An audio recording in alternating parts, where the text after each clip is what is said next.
Good afternoon, everybody, and welcome to the Planning and Environment Committee. I'd like to call the meeting to order, and in doing so, I will turn to my colleagues and seek any disclosures of pecuniary interest. Seeing one from Councillor Park. Thank you, Mr. Chair. On item number 3.4, the public participation meeting for 391 South Street, as my family owns a neighboring property. Thank you. Any furthers? Seeing none, I will move to items for consent. Anybody wish anything pulled from those? Councillor Hopkins. Yes, I would like to speak to 2.8 and 2.11, just a question and a comment, and even 2.1 as well. Just comments, not for poll? Anybody wish anything else pulled? Okay.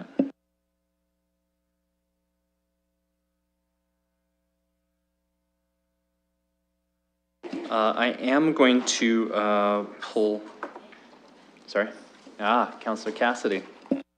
Councillor Helmer. 2.4? 2.4, thank you. I was actually going to pull that out from consent since we have a delegation request in there. As well, item 2.9, which is with respect to holding provision and relates to item 3.5. So I'd pull that to be heard after we go through the PPM for 3.5. Anything further? Seeing none, I will take a motion on the balance. Moved by Councillor Helmer, seconded by Councillor Park. And we'll go to the committee for comments, starting with Councillor Cassidy. Councillor Hopkins. Thank you, Mr. Chair. And just to make a comment on 2.1, which is the update on the regulations for the Promoting Affordable Housing at the inclusionary zone. I'm just really pleased to see this back to us so quickly and to see us moving forward with that. So thank you to staff for providing us with this report. I do have a quick question when I was reading it about the process that we're going to be undertaking. And I understand that the assessment report is being required before we move on to, I guess, looking into having conversations with stakeholders. And I was just wondering what that assessment report entails and how it will proceed. Through the chair, the assessment report is required through the regulations, and it's to identify your demographics in your market. So it has to address things like your demographics and population, municipality, household incomes, supply of housing, types and sizes of those units to meet those demands. It's to assess your average market rent and your average market price, and then to analyze the impacts, on the housing market of the financial viability of introducing inclusionary zoning. So it gets into things like, what is your affordability period? What is the unit number or percentage of the units that are going to be set aside?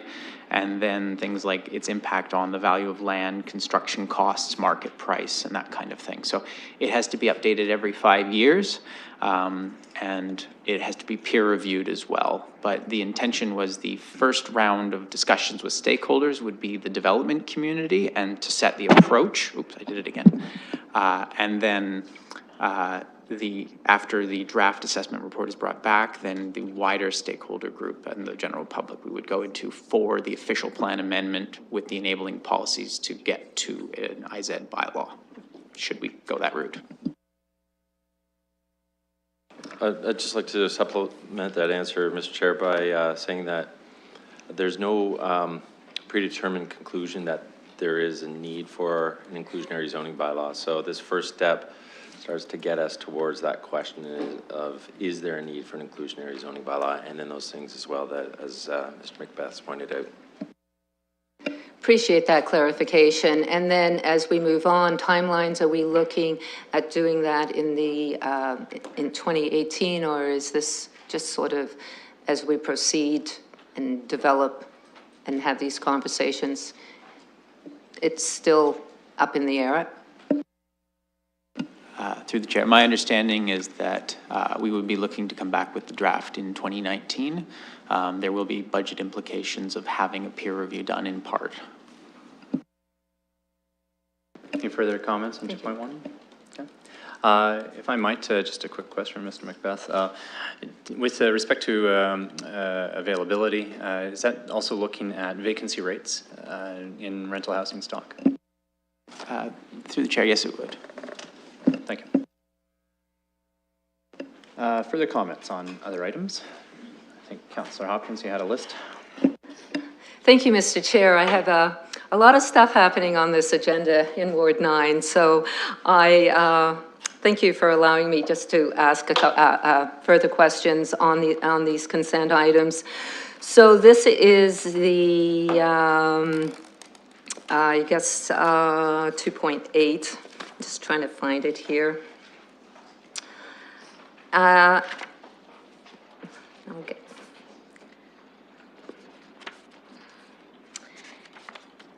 And this is the West 5 phase. I know there's a lot of things happening in this area, and we're sort of moving forward with the block and the process, the remainder of the easterly half. And there's a lot of projects going on in this area. And I just want to make a comment. I do want to, first of all, thank the developer of this project, Sifton, for doing an open house for the community next week. Because of all these developments that will be coming forward in this area, it's a great opportunity for the community to come out and find out what is going on and how the applications are proceeding.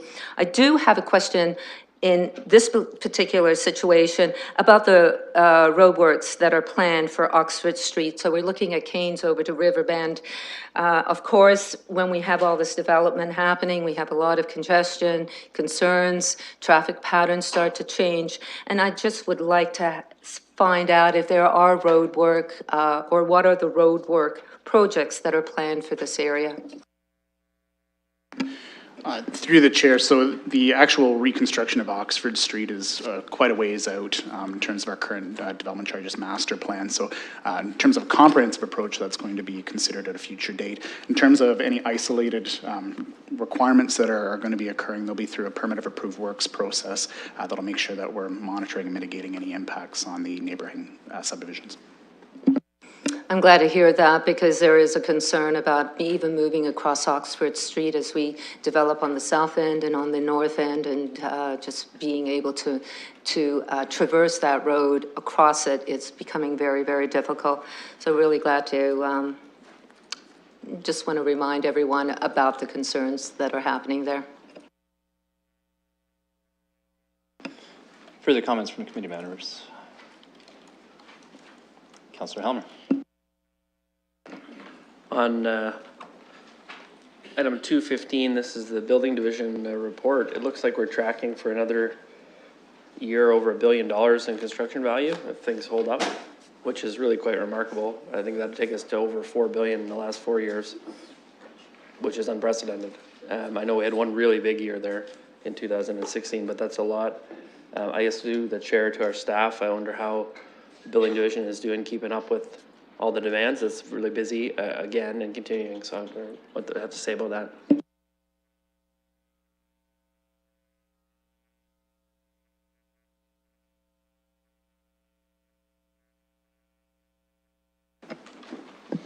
Yes, through the chair, as far as volumes are concerned, 2017 and 2016 were 2 years that were record years as far as that's concerned.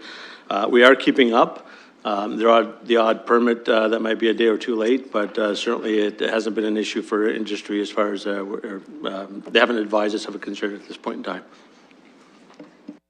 That's great, and to hear. And on a related note, just briefly on 2.6, certainly I know this is just being received and we're going to be talking about it at SPPC, but I think it's appropriate to be reviewing the fees, looking at what the costs are, making sure we're covering an appropriate amount for all the various kinds of applications that people make, both the planning services and development services, because the work has to be done and it needs to be paid for, and the split between who's paying for it, either the applicants or the taxpayers, that's an appropriate thing for us to be talking about at SPPC. I'm not totally convinced, frankly, that 30-70 is the right kind of split. Maybe it should be a bit higher, But it seems like there's been some consensus found around 30/70, so glad to see us at least moving to that level. Anything further? Councillor Hopkins. Thank you, Mr. Chair. I forgot I have one more, and that is 2.11. I'd like to make a comment and a quick question to staff. This is about removing a holding provision on a commercial development that's going on at Oxford and West Elborn, right across from W5. So again, we're getting back into a lot of development. I know there's going to be restaurants, retail space, and there's going to be a gas station as well, from what I understand. And all that it's very exciting for the community, for sure. I do have a question about the stormwater management that exists along the side of the property and further down. I know the land is a little bit higher. It's very obvious when you drive by, and the stormwater ponds are a little bit lower. And with the gas station, I'm not sure where that comes in the process, but I do want to identify the concerns around stormwater management that may exist.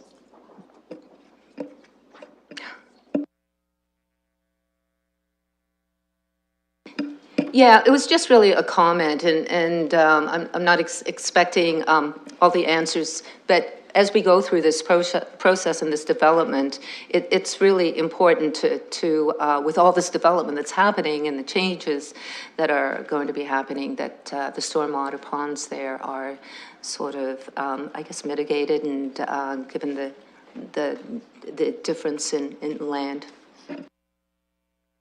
Through the chair, that's definitely a concern that staff have as well, to make sure that any impacts are mitigated for sure.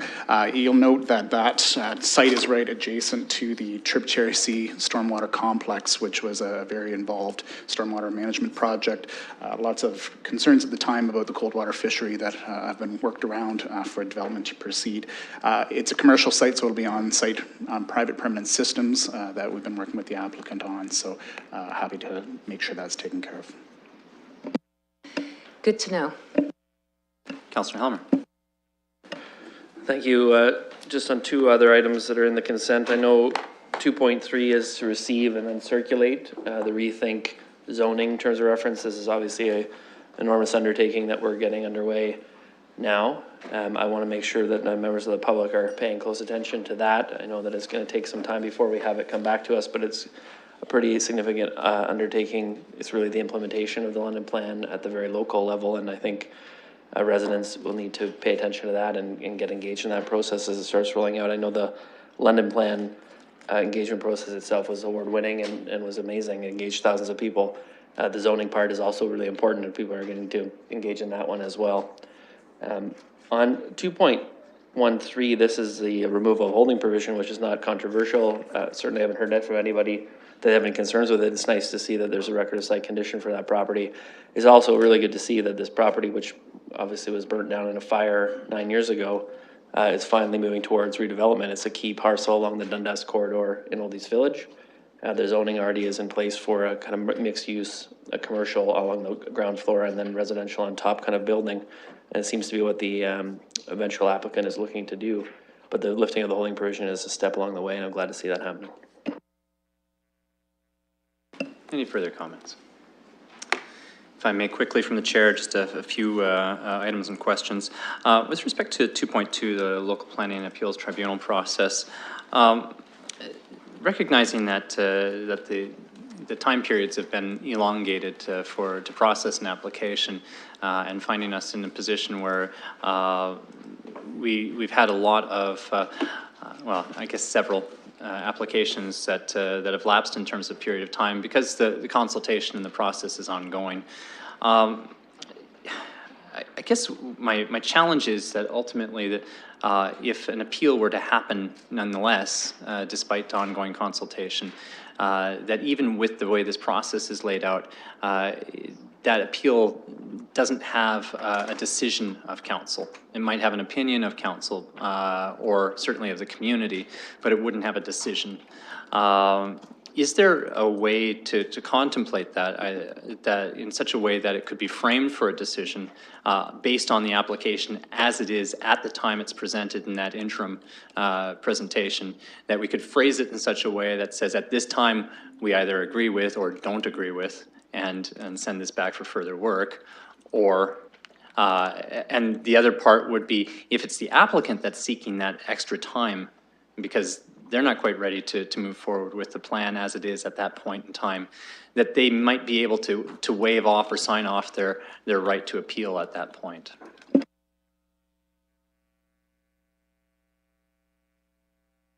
Mr. Chair, I'm going to start out, and then I'm going to, through you, ask our legal staff that's here to complete the answer. But I would say that you need to be careful to not make a decision on an application prior to all of the information being before you to properly make that decision.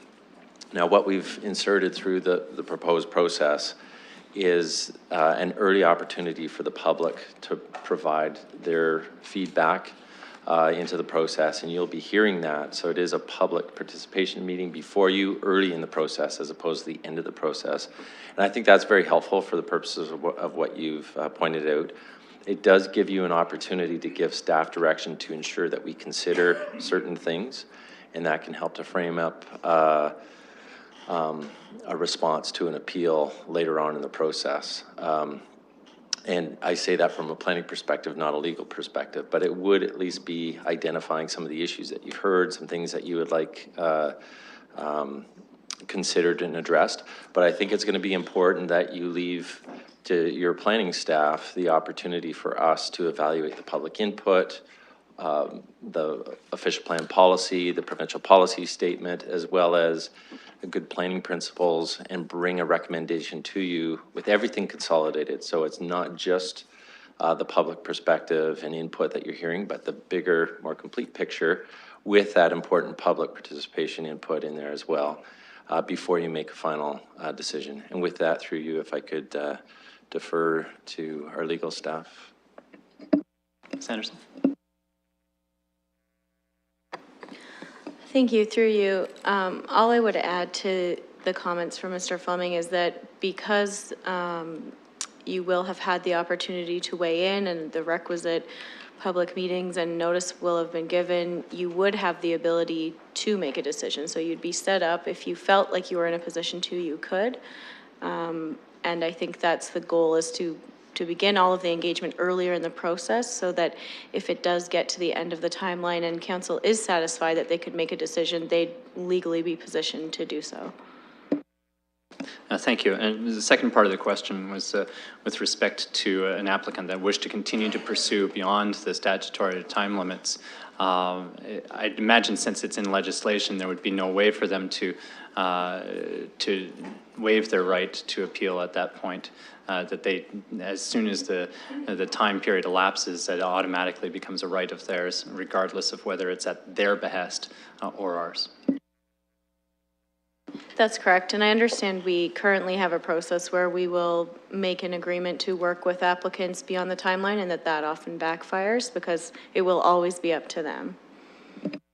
Okay, thank you. I was wondering if there was some recourse for us in that, because I think we found ourselves in a number of circumstances in exactly that circumstance. Number 2.3 with the rethink zoning process, as Councillor Helmer said, I'm happy to see this process moving forward. I think it's the right time.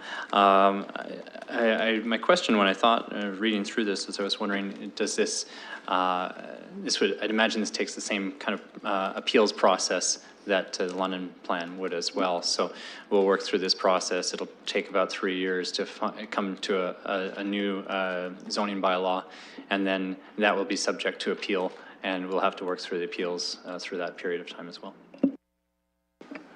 Well, as it stands now, Mr. Chair, it would be a different process than what the official plan, the appeal process, the official plan has gone through, in that the official plan, the London plan, has gone through the Ontario Municipal Board hearings process, whereas this would be the local planning appeal tribunal process, and the criteria for what is appealable to the LPAD is quite different than the criteria for the Ontario Municipal Board. But you're quite right, outside of those sort of technical perspectives, the new zoning bylaw or other document, whatever that might be, to implement the London plan.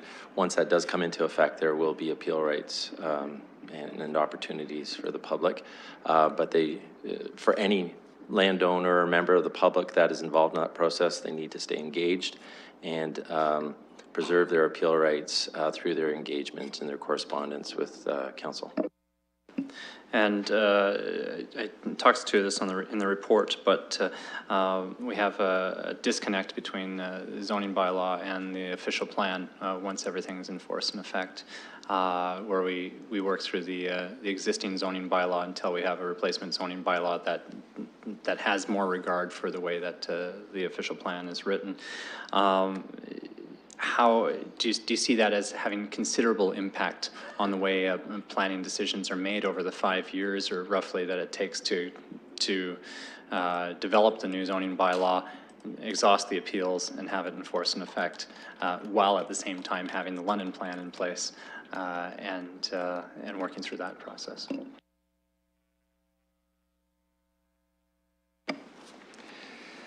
Mr. Chair, I think we can work through it because many of the fundamentals, commercial areas, residential areas, are still that way from the old plan to the new plan. So I think we can work through it. Certainly when there's a zoning amendment application that comes before this committee, we will strive every time to implement the London plan. And when it is in force and effect, we will implement the London plan at that time. So certainly this committee will have a voice with every application that comes forward. Thank you. Final was 2.5 with respect to the official plan amendments during the moratorium period. It's an information report to be received. Is this something that we should be giving direction or approval from, or is I'd imagine you've considered this and that's why it's an information report, but why go that way instead of the other? Through the chair, we don't see you as having to approve this. This is the process we're suggesting to you to follow. So then from this, your approval would be, in the first instance, agreeing to hear the delegation, which would then provide the opportunity to prepare the report, the information report for you. And then in the second instance, it would be that you would be granting permission for an application to be received. But for this report, no. Mr. Chair, if I could, I'll just take the opportunity to say you have one on today that you're going to be hearing about, and I think that it's important that you're aware that you shouldn't be making, this is our recommendation to you, any kind of decisions or get into the substance of the application in any way. You're only making a decision on whether you would like the application to be processed, as there's currently a moratorium on that. Really important that you don't get into the substance and start prejudging the application before we've even opened a file. Thank you, I appreciate adding that. Did I see a hand wave on the side? I think we've got everything. So we've got a motion moved and seconded. Any further discussion on the balance of the consent items? Seeing none, I'll open the vote.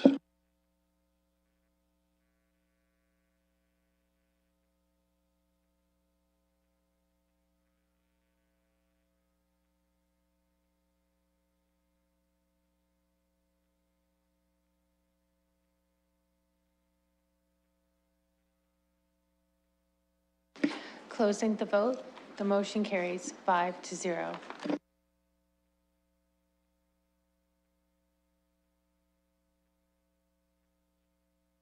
All right, moving to item 2.4, which is with respect to an application of 1631 and 1649 Richmond Street. And there's a request for delegation status from Mr. Frucios from Zelenka Priamo. I would look to the committee to see if they'd like to entertain that. We do have a report on the item on the agenda right now, so perhaps it is an appropriate time. But Councillor Park? I'll move that we hear the delegation. Seconded by Councillor Helm. We'll get that vote up.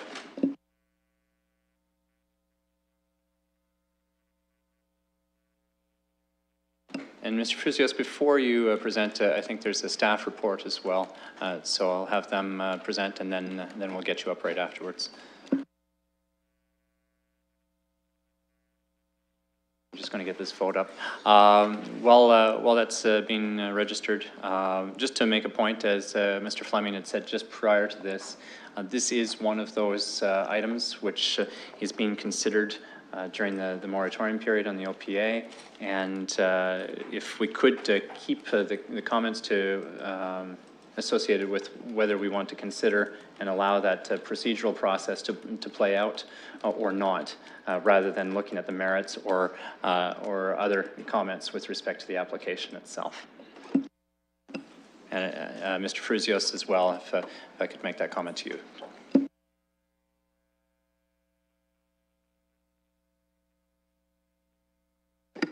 All right, so we received a delegation for 1631 to... One second, Ms. Canary. We just have to announce the vote.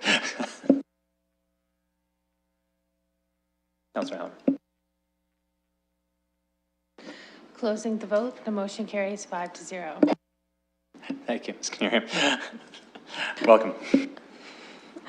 Okay, perfect. Here we go. Okay, so we received a delegation for 1631 to 1649 Richmond Street from Zelinka Priamo Limited. So why are they seeking this delegation? Because there are specific area policies in the London Plan that are in force and effect for the site. The Planning Act doesn't allow for amendments to new official plans for 2 years following the date of adoption of the new official plan unless permitted by municipal council. And what they're seeking would require an amendment to the London Plan. So here's the property at the glance. It's right across the street from Masonville Mall on the west side of Richmond Street. It is south of Hillview Boulevard and the new building that's just been constructed at 1653 Richmond Street. So in the official plan, it's designated multifamily medium density residential, subject to this site-specific policy or site-specific policies, and in the London Plan, it's in the transit village place type, also subject to the site-specific policies. And then in the zoning bylaw, it's portions of the site are residential R9 special provision and compound residential R9 special provision, convenience commercial special provision zone. So a bit of a long history associated with this site. So in 2004, there was a zoning bylaw amendment for 1607 to 1653 Richmond Street to permit cluster single detached, semi-detached, and townhouse dwellings. That was approved by City Council with a holding provision for a public site plan review. In 2009, a staff report went recommending the site plan be approved and the holding provision be removed for 1639 Richmond to allow cluster townhouses. Subject to confirmation a storm outlet had been established. This was actually then referred back to staff for further consultation. And then this was appealed to the board, and then that hold was removed and the site plan was approved. 2012, the city initiated OPA, zoning bylaw amendment, and associated master plan and guideline document. Was approved subject to extensive community consultation and consultation with the developer. But then the third readings were withheld till site plan. Then again, they were looking for ways to sort of allow those to go through without holding that reading. So then there was a hold put on, and then that hold in 2014, that hold was removed, and the official plan amendment and zoning bylaw amendment for 1643, 1649, and 1653 were approved. And then there was a public site plan in 2015, there was the public site plan meeting for 1631 to 1649 Richmond Street for 2 6-story apartment buildings and 18 townhouse units.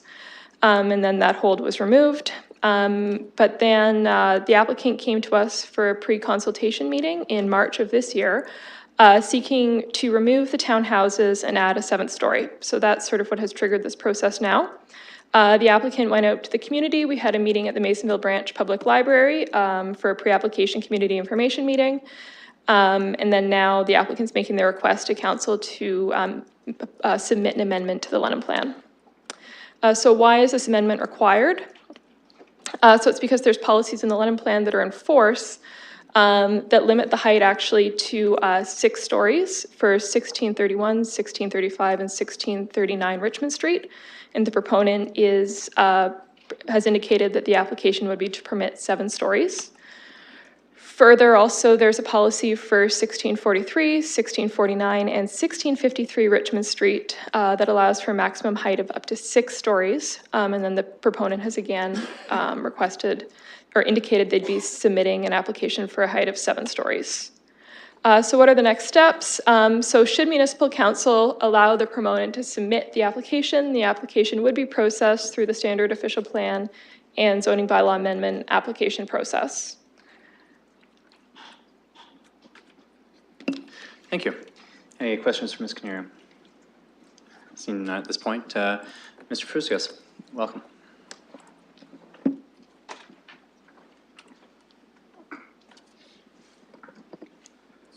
Thank you. Good evening, Mr. Chair, members of the committee. My name is Harry Frusios. I'm with Selenka Priamo Limited. We're the planning consultants for 1635 Richmond London Corporation.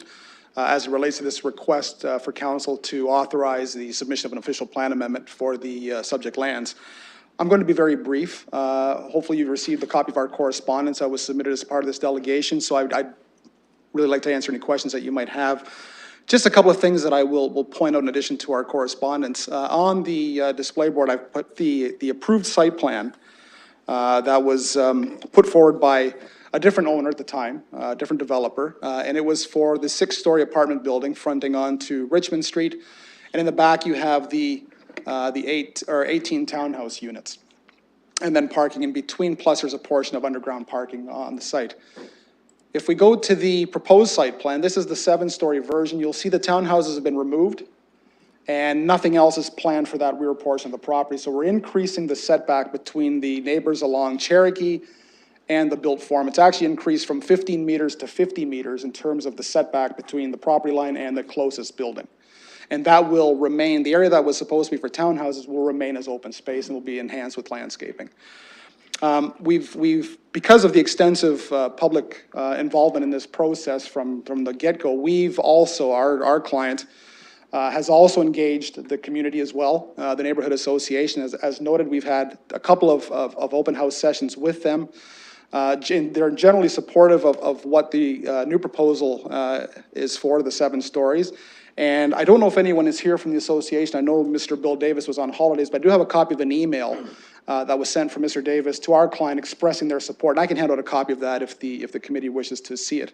But other than that, Mr. Chair, I'm open to any questions you have. I think this application warrants authorization to proceed to the next step, which would be a formal submission, then through the typical process. Thank you. Thank you, Mr. Frosios. So for the committee, this is part of that process that was outlined in the consents about how we're going to deal with those things that have been sought for to allow the process to proceed during the moratorium period. There's about 7 Planning and Environment Committee meetings between now and the expiry of the moratorium period. So I don't really see a rush on these, but I would look to committee for any questions or comments at this time. Councillor Morgan, welcome. Thank you, Chair. So I've been involved in the process on this for my entire term as a councillor, and I can confirm what was said, that the applicant has engaged through both their consultants and directly, very clearly and directly with the community through a series of meetings. And as was confirmed, I've seen a copy of the email that was given from the Old Masonville Ratepayers Association supporting the application's ability to move forward with having this zoning amendment considered, irrespective of the moratorium period, because the community is interested in seeing the land actually be developed. Right now it's a vacant lot, and through the process you will come to hear, as was confirmed in the email, that the community is actually quite supportive of the contemplated zoning amendment, which obviously the merits of which would be discussed and agreed upon, and our staff would assess through the regular process. So certainly I know the community is supportive, and I would be supportive of the committee allowing this to go through and go through the regular process. Thank you, Councillor Morgan. Councillor Cassidy. Thank you, Mr. Chair, and I would be happy to move this. If I'm moving it, would I be moving that we allow the application to go through? Or am I don't want to just move receipt? I think what you'd be moving, or you're seeking to do is to allow the submitting of the application notwithstanding the moratorium of the official plan at this point. Is that correct? Look to Mr. Tomczynczyk, is that?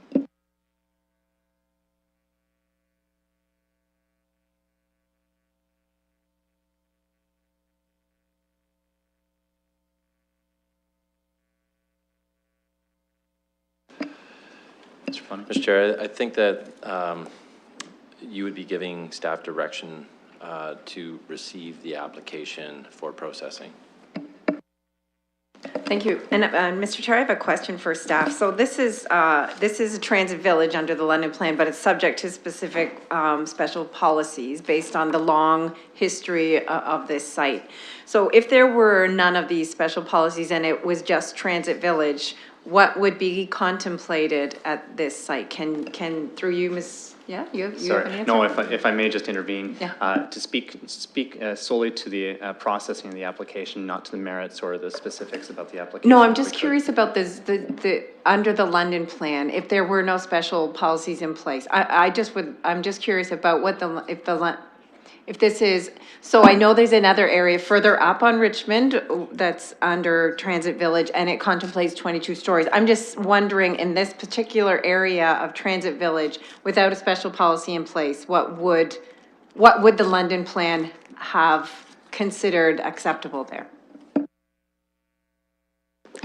So through you, Mr. Chair, the London plan would permit building heights in the range of 2 to 15 stories with bonusing up to 22 stories. Councillor Park. Thank you. Sorry if I might interrupt for a second. Councillor Cassidy made a motion. I didn't catch a seconder, I don't believe. Seconded by Councillor Park. Thank you. Thank you, Mr. Chair. I'm happy to second this. I think that moving forward on that is appropriate at this time, recognizing that, as you say, there is no rush, but there's also no reason to hesitate. Councillor Helmer, did you have comments? No. Any further comments? Okay, seeing none, we can put this up for vote.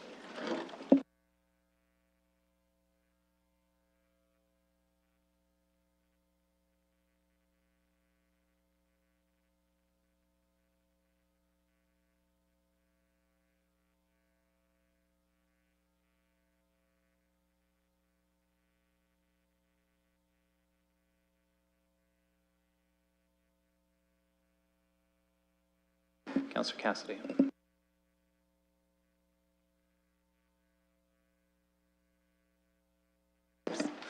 Closing the vote, the motion carries 5-0. Thank you very much. Thank you. So this moves us along. I believe we've completed consents, other than 2.9, which we are going to hold until after item 3.5 has been heard in the public participation meeting. So that moves us on to item 3.1. We have a delegation from Mr. Kirkness from Kirkness Consulting. Was there, looks like Mr. Corby's right.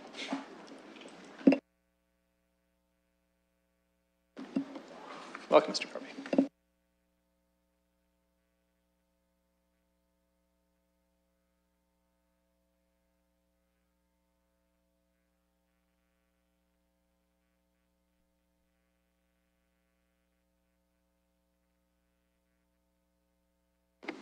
Thank you. So this is very similar to the presentation you just heard, so I'll try and shorten some of it for you. The subject site is subject to the London plan. The policies will be in force and effect very soon. So the property owner is seeking relief from the period of, what's it called? The moratorium. I can never remember the word, sorry, it's so depressing. The moratorium period. So the subject site is located in northeast London. It's along Highbury Road, just north and west of the urban growth boundary, in the middle of your property there, or screen there. Here you can see the surrounding properties. It's still fairly rural out there with some of the development in North London creeping out towards it. So there's a brief site history to the property. Back in 2003, staff provided a report to Planning Committee recommending refusal for an amendment. The amendment was to redesignate the lands to medium-density residential and had an accompanying zoning amendment to implement that designation. At the time, council supported staff's recommendation and refused the application for that designation. Then in 2005, staff provided another report to the Planning and Environment Committee recommending refusal. Then this time it was a special policy to create 3 residential lots for non-farm dwellings. And again, there was an accompanying zoning amendment at the time to implement the request. Notwithstanding staff's recommendation, council at the time did approve the request and introduced bylaws to permit 3 single detached dwellings and added a special policy in the official plan to recognize that use. However, the lots were never formally created through a 7th application. It lapsed and no further application was made to sever the lot into 3 separate lots. So quick policy snapshot of what's existing in the London plan. The front portion is farmland with the middle and green space, and the back portion is also in the farmland place type. Note, these lines are open to interpretation with the official plan. They aren't exact. As you can see, the house is outside of the farmland designate or place type. So in terms of policies to be considered, we'll consider again the farmland that you saw, and this special policy that was approved in 2005 was carried over into the farmland place type to allow for the creation of 3 lots for non-farm dwellings. Note again that the property is still outside of the urban growth boundary through the London plan place type. And so obviously the reason for the request is the proposed use is not permitted within the farmland place type or the green space place type. And therefore the request was made to amend the London plan. So again, the outcome, should municipal council permit the proponent to submit an application, the application would be processed through the standard official plan and zoning bylaw amendment application process. Thanks. Thank you, Mr. Corby. Any questions for Mr. Corby? Seeing none at this time, Mr. Kirkness, welcome.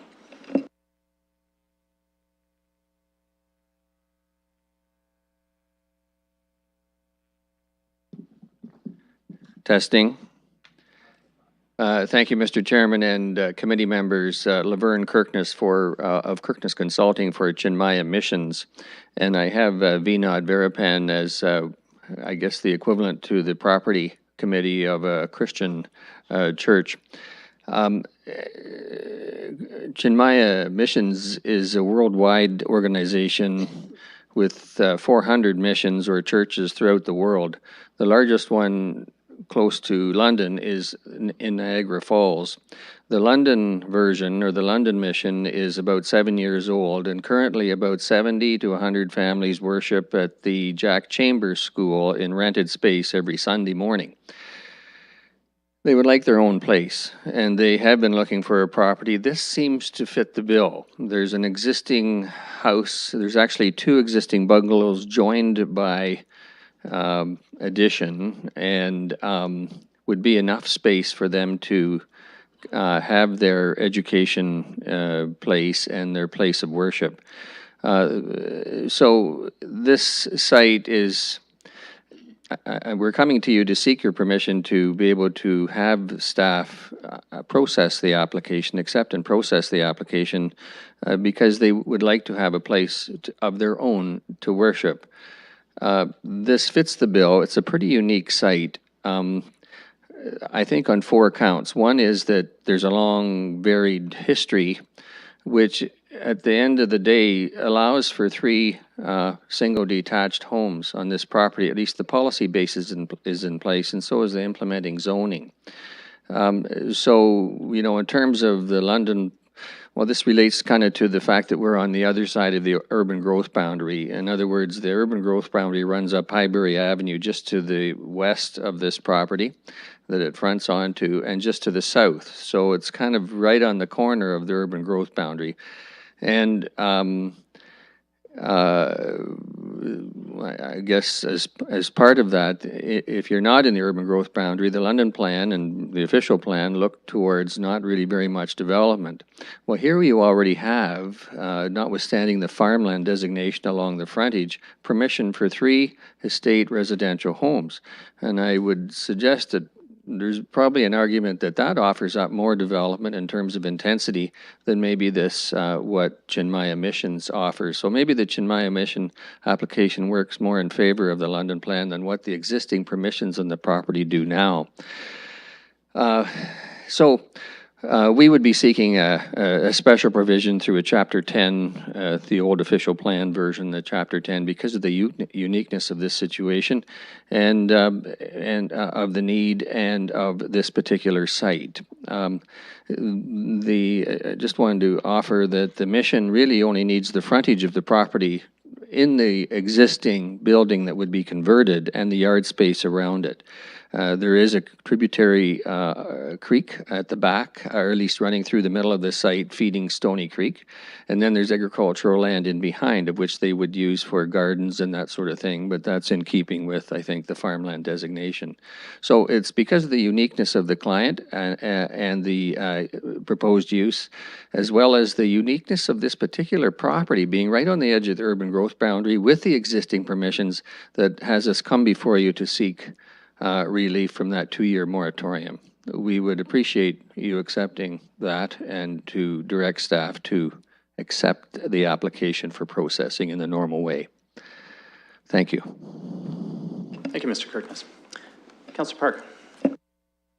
Thank you very much, Mr. Chair. I've got a motion prepared with the clerk to authorize and give staff permission to accept and process this application going forward. Looking for a seconder, Councillor Cassidy. Any further discussion? Councillor Cassidy.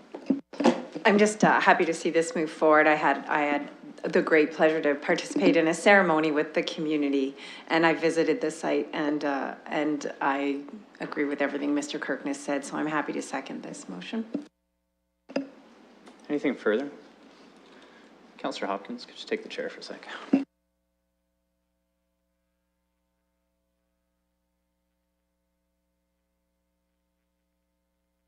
Councillor Turner. Thank you, Councillor Hopkins, sir. Madam Presiding Officer. This one gives me a bit of hesitation, actually. Given the fact that this is outside of the urban growth boundary, and this is well outside of our policy framework to allow development outside the UGB. An official plan amendment is a fairly costly endeavor, is it not? If I can go to staff. Madam Presiding Officer, the application fee is $15,000 for a combined official plan and zoning bylaw amendment. Thank you. And so, through you, Madam Presiding Officer, my concern is that where the policy framework is actually really clear, I think, in this regard, to grant the exemption at this point and I'm trying really hard not to speak to the merits or challenges with the application, but rather the fact that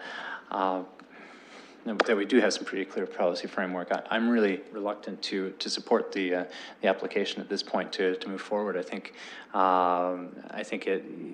it should spend some time working on trying to figure out what the proper address is within that. I've seen multiple applications for similar things where there might be a benevolent or public benefit use just outside the urban growth boundary because the land value is significantly cheaper. Ambulance stations is the first one that comes to mind, and they were not allowed to develop outside of the urban growth boundary to convert that land in that circumstance. So I have some significant hesitation for this one. I think this is markedly different than the other applications we've seen, and I would encourage you to not support it. Councillor Turner. Oh, sorry, Councillor Park. Thank you, Madam Acting Chair. The reason I put this forward is if this had have been even a year ago, we wouldn't have any authority whether to accept or not the application, because you have to accept any complete planning applications at this point.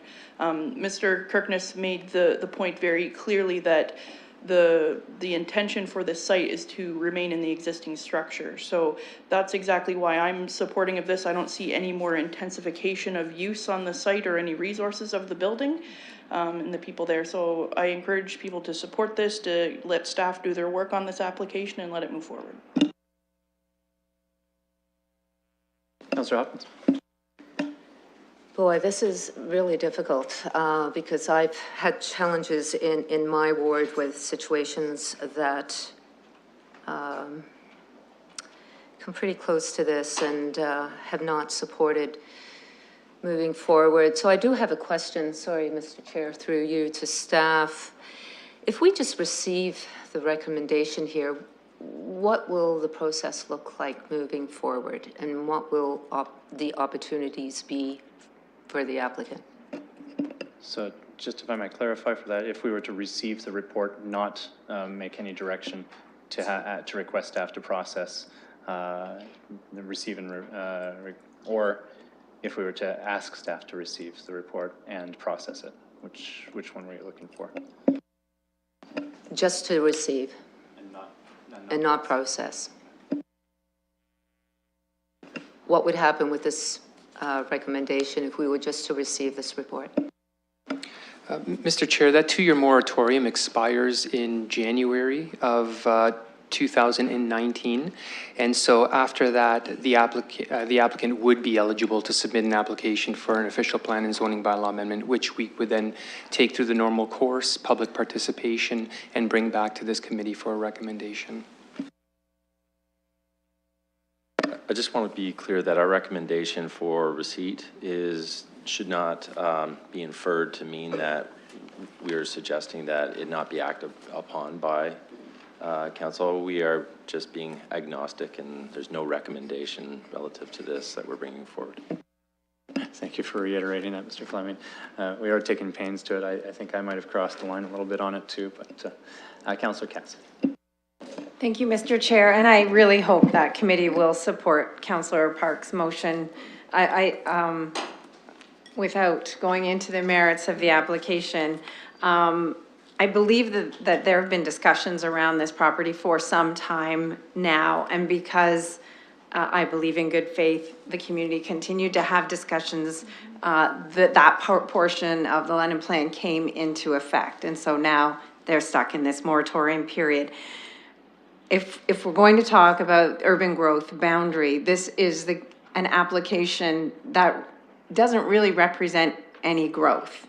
So if we went forward, as Councillor Park said, with the existing special provisions and built 3 single detached homes on this property, that represents growth and sprawl and development of the land. This particular proposal that would come with the application doesn't really represent any kind of development of the land. And if it's about protecting the natural heritage of the site, the water tributary and the agricultural land, I believe the application that would come forward would be the best way to protect those features of this land. And I really hope that committee will support Councillor Park's motion. Any further discussion? Councillor Helm. So I think I'm going to support allowing it to be processed, but I wanted to be very clear that I'm probably not supportive of the actual application based on what I've read so far. I know that there's not a lot of changes to the built form, but there would be impacts to parking.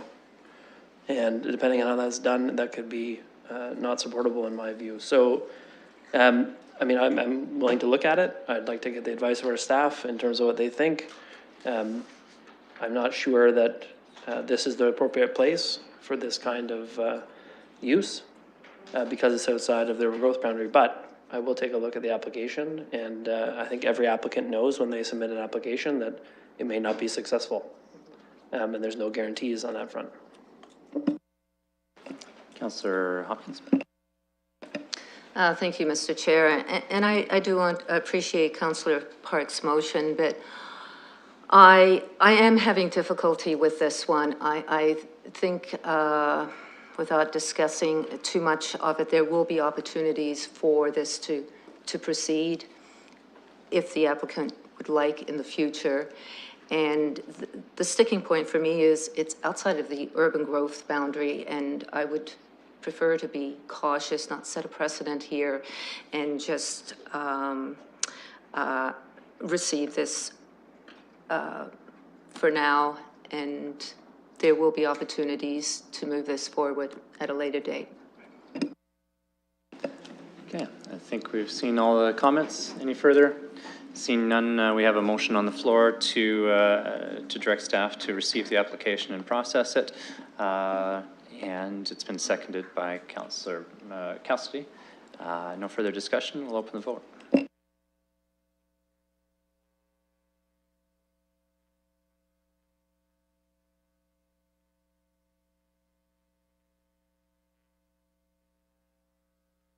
Closing the vote, the motion carries 3-2.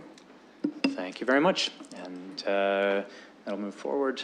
We will look to item 3.2, which is a delegation from Mr. Linton from Develop Pro Capital Works claim for Riverbend Meadows Phase 3. Was there a staff presentation first, or? Yeah, Mr. Yeoman. Yes, through the chair, there is no staff presentation on this. I would suggest that Mr. Linton, given that he submitted the original request for delegation, would speak, and then we'd respond to that. Perfect, thank you. Welcome, Mr. Linton.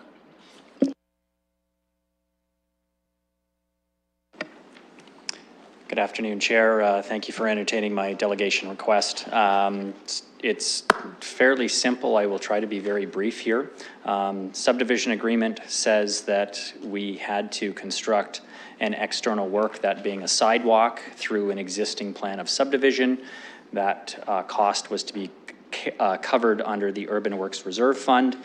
Prior to execution of the subdivision agreement, our engineer was required to come up with a cost estimate of that work. They did so.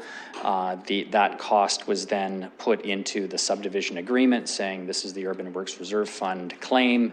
Here's the work that is required. Here is the estimated cost. And the specific wording of the clause in the subdivision agreement said that the claim would be a maximum of, it was $25,000 approximately. And so off we went, and lo and behold, we go to construct the sidewalk a couple of years later when the timing was most appropriate, and someone had constructed a completely poured stamped concrete driveway. And in order to construct the sidewalk through, we could have saw cut the driveway and simply put the sidewalk through, but it would have resulted in a slightly non-standard condition of the sidewalk. Rightly so, Development Services, the inspector at the time, said, I'm not comfortable with this. You know, if you can have someone else say that you would accept this, then fine. So I went to others in Development Services. They said no. So that meant that the entire stamped concrete driveway for this existing homeowner had to come out at a significant extra cost that was never contemplated in the original cost estimate. When we made the claim for the full amount. We were denied and we were capped. So the difference is $16,000. You know, give or take a couple of $100. That's not the issue. The issue here is the perceived, to me, fairness of it all. Right at the same time when I was bringing this issue up to the city, I happened to be driving on, and I was at the intersection of Ernest Avenue and Bradley, and saw a brand new sidewalk that just got poured. And it is nowhere close to being standard. So from my perspective, if the city allows itself to pour non-standard sidewalk, then either pay me to make sure that the new sidewalk that I pour is completely standard, or you need to go and rip out all of your existing sidewalk that you've just poured that is non-standard. It's just a fairness. You hold me as a developer to one standard, but seemingly don't have to adhere to the same standard when it comes to your own works. So it's just strictly a matter of fairness, and I would ask that you direct staff to process payment in full to my client for the works as claimed originally. Thank you. Thank you, Mr. Linton. Any questions for Mr. Linton or for staff?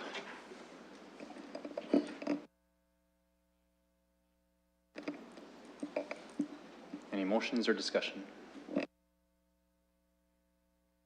Councillor Helmer. Yeah, Just through the chair to our staff, Mr. Linton has made reference to this sidewalk over at Bradley and Ernest. What can you tell me about that sidewalk? Through the chair, my understanding is that this sidewalk didn't exist actually. So we do have standards in our design specifications manual that speak to a maximum of 4% for new development. In existing development or legacy development, we try to fit in what we can based on the conditions that are on the ground there. So this was as we saw it, a new condition in the subdivision that was being constructed versus a legacy subdivision, and that's where the difference is. And through the chair, I'm not sure if this is for you, Mr. Yeoman, or for transportation, but in terms of the actual crossfall of this sidewalk, this legacy sidewalk, that seems to be the issue that Mr. Linton is talking about. He said it's not anywhere close to 4%. What is the actual crossfall on that sidewalk? Through the chair, I don't think we actually have that precise number. My apologies.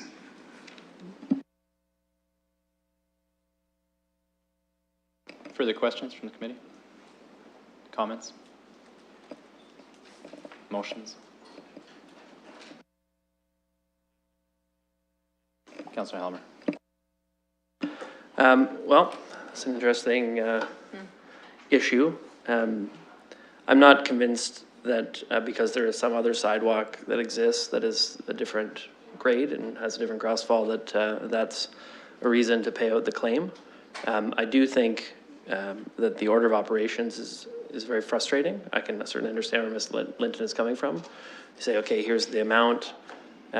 Somebody goes in and puts in a stamped concrete driveway, which is obviously very expensive and difficult to match afterwards in terms of the replacement. And it sounds as though they didn't have any idea that there was going to be a sidewalk punched through there. They might have done it differently if they had known that that was happening at the time that they put in the driveway. But I think that people take risks when they enter into agreements to say this is the maximum amount that it was going to be paid out. And, you know, the issue whether we should have insisted on a 4% crossfall or not, that is in the past and dealt with. The issue now is, should we reimburse the extra? And I'm not convinced that we should. I'm also not sure about what we're doing with Bradley and Ernest, but it's honestly a different issue. And I don't know enough about it to know whether that's right either. And I presume that it's okay, but I want to look into it more. It's not really a planning committee issue. So I appreciate Mr. Lynn to bring it forward. I think it was a good idea to bring it forward.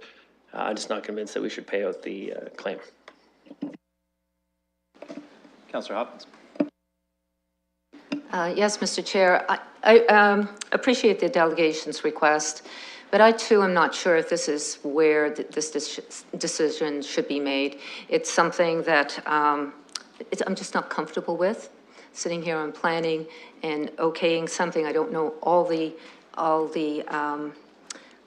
I know part of it, but I don't know if just because we've done it over here, that we should be doing it here. I'm just not confident enough.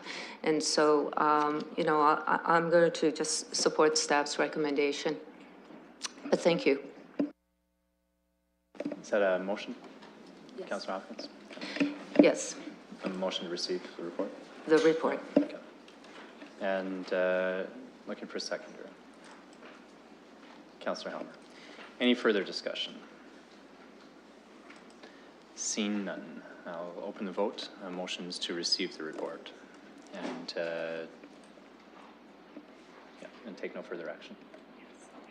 And take no further action.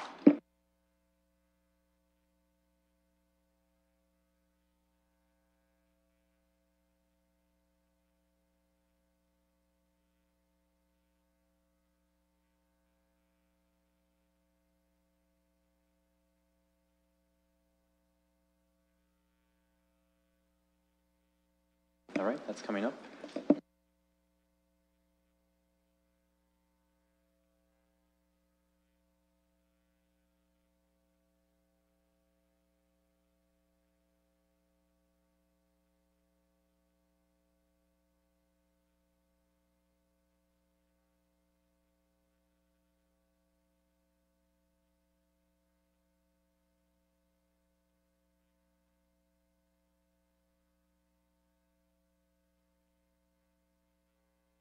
Okay, calling the vote.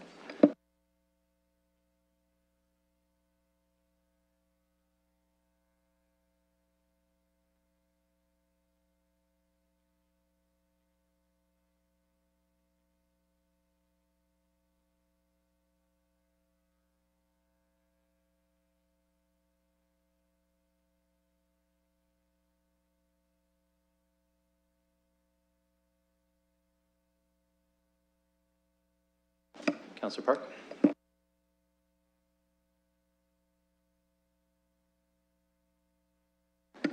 Closing the vote, the motion carries 5-0. Thank you. Thank you, Mr. Lynn. Moving forward to item 3.3, it's a public participation meeting with respect to an application at 131 King Street. I'll look to the committee to open the public participation meeting, moved by Councillor Hopkins, seconded by Councillor Cassidy. And we'll open the vote on that.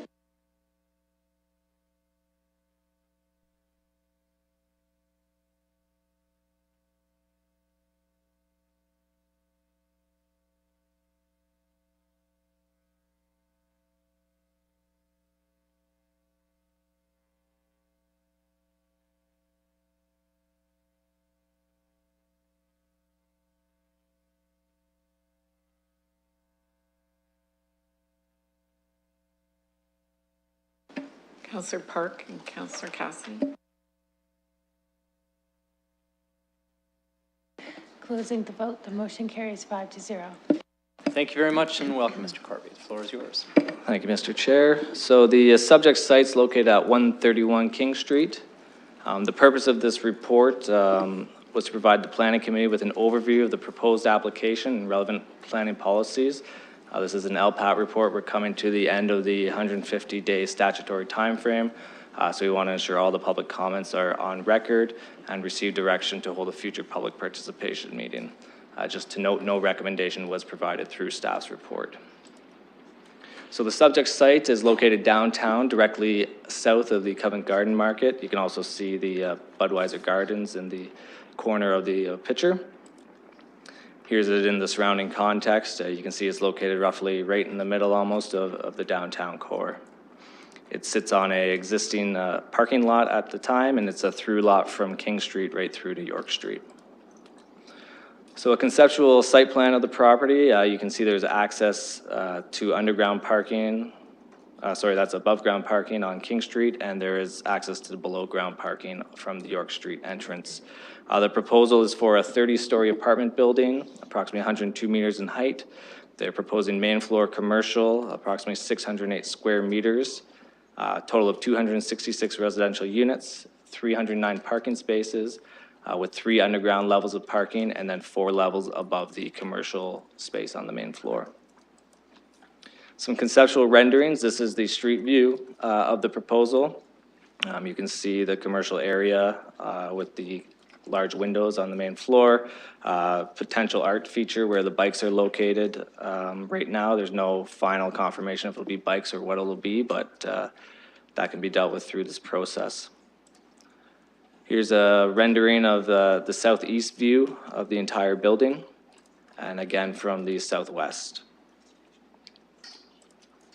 So quickly, a policy framework that will be addressed through a future report. The provincial policy statement, how it promotes infill intensification, encourages healthy and livable and safe communities, and always is accommodating an appropriate range and mix of residential and other uses. In the current official plan, this is designated downtown area. Those policies will be considered along with bonusing provisions. In the future London plan, it's also located in a downtown place type, and bonusing provisions will also be considered. So through the initial circulation period, there's been a couple comments from the community. Some in support, feeling the development of the downtown, which does not result in the removal of a heritage building and results in the removal of surface parking, is a positive aspect.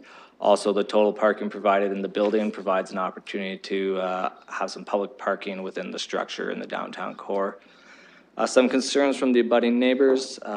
There is a mutual driveway between 2 of the buildings, concerns how that space will be used once the structure is in place. Also, views from the tenants from the 2nd floor that'll be looking at the future building. Potential treatment of the west wall is being looked into by the applicant. Also, there could be wind impacts and potential snow loading on the abutting buildings, construction impacts in close proximity to those structures. And they would prefer that the building they would prefer the building to abut the easterly building so it doesn't create a narrow alleyway. So at this point, the recommendation is just to receive and review the community comments. Staff would like to continue through the process with the application and hold an additional public participation meeting in the future. Thanks. Thank you. Any questions for Mr. Corby?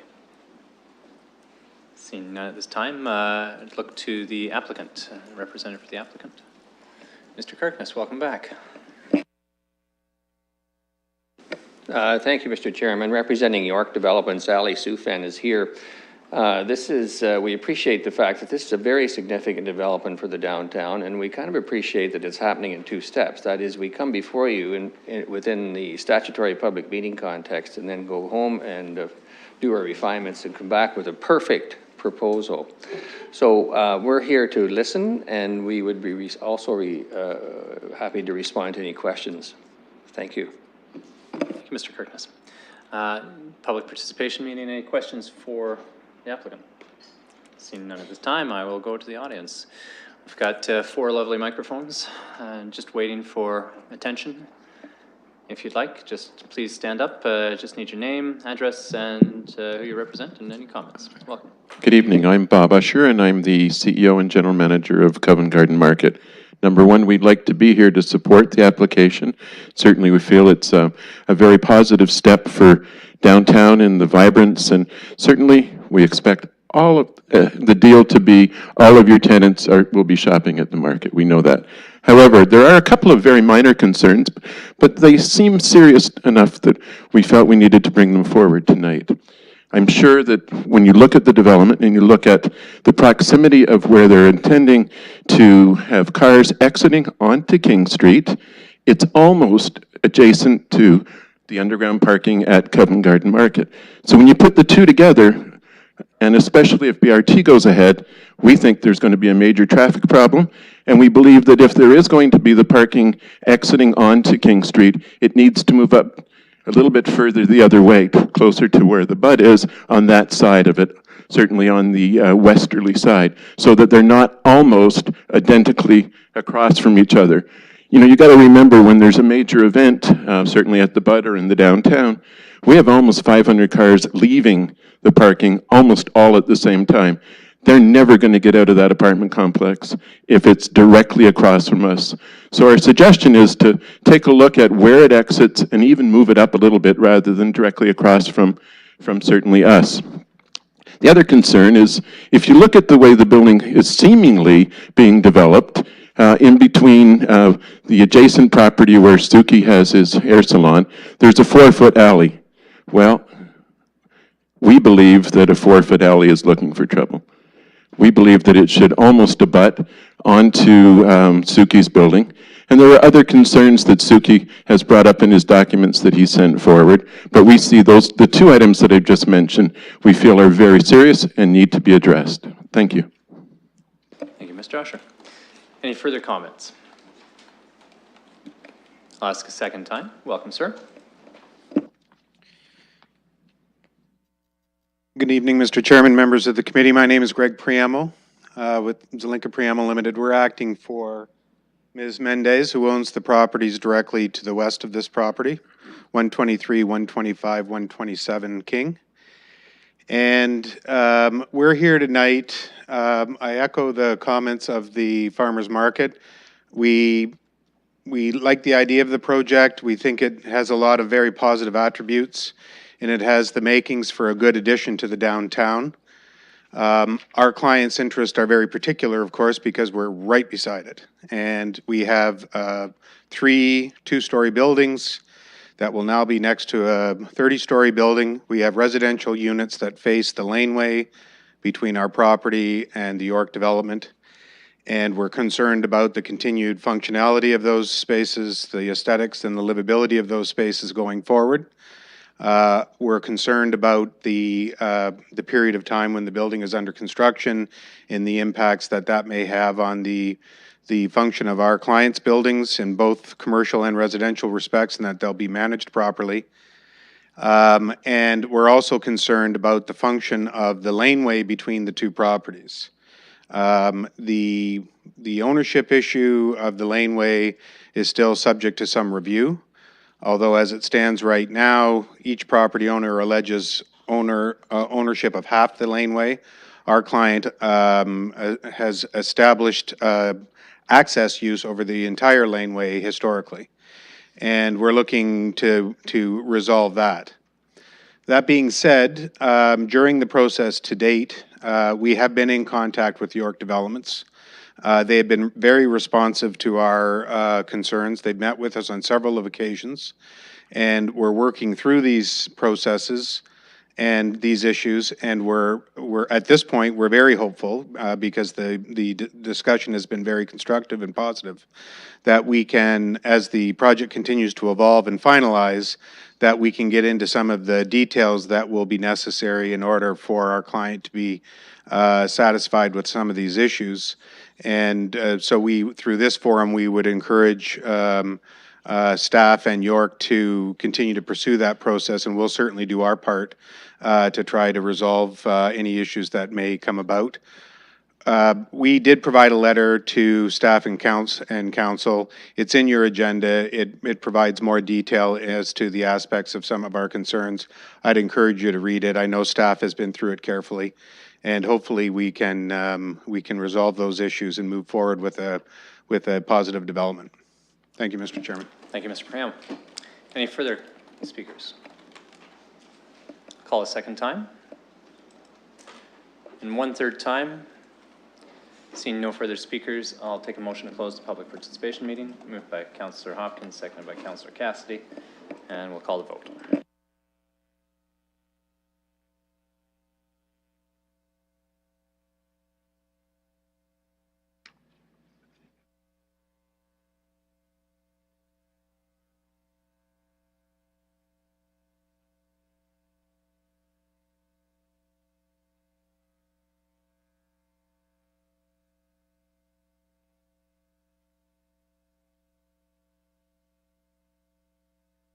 It's just stuck loading the voting, so I'll vote in favor. Councillor Helmer notes an affirmative.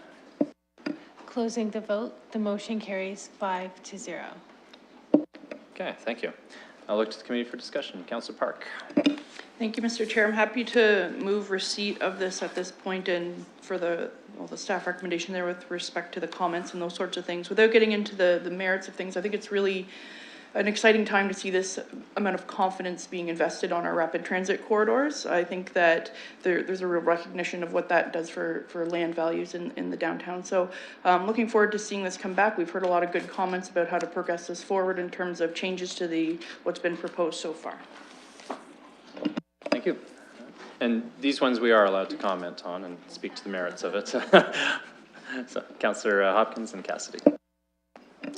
Yeah, I'd be pleased to second the motion. I think I appreciate the comments from the public, and I'm glad to hear that discussions are continuing with Mrs. Mendez, with the developer, and with staff, and I think that's really important and comforting to know that there could be some resolutions happening moving forward. I'm glad there's going to be another public participation meeting as well to hear further comments on how it's eventually going to end, but I'm always pleased to see our parking spaces that we have downtown being built upon. So happy to second this motion and looking forward to the next public participation meeting.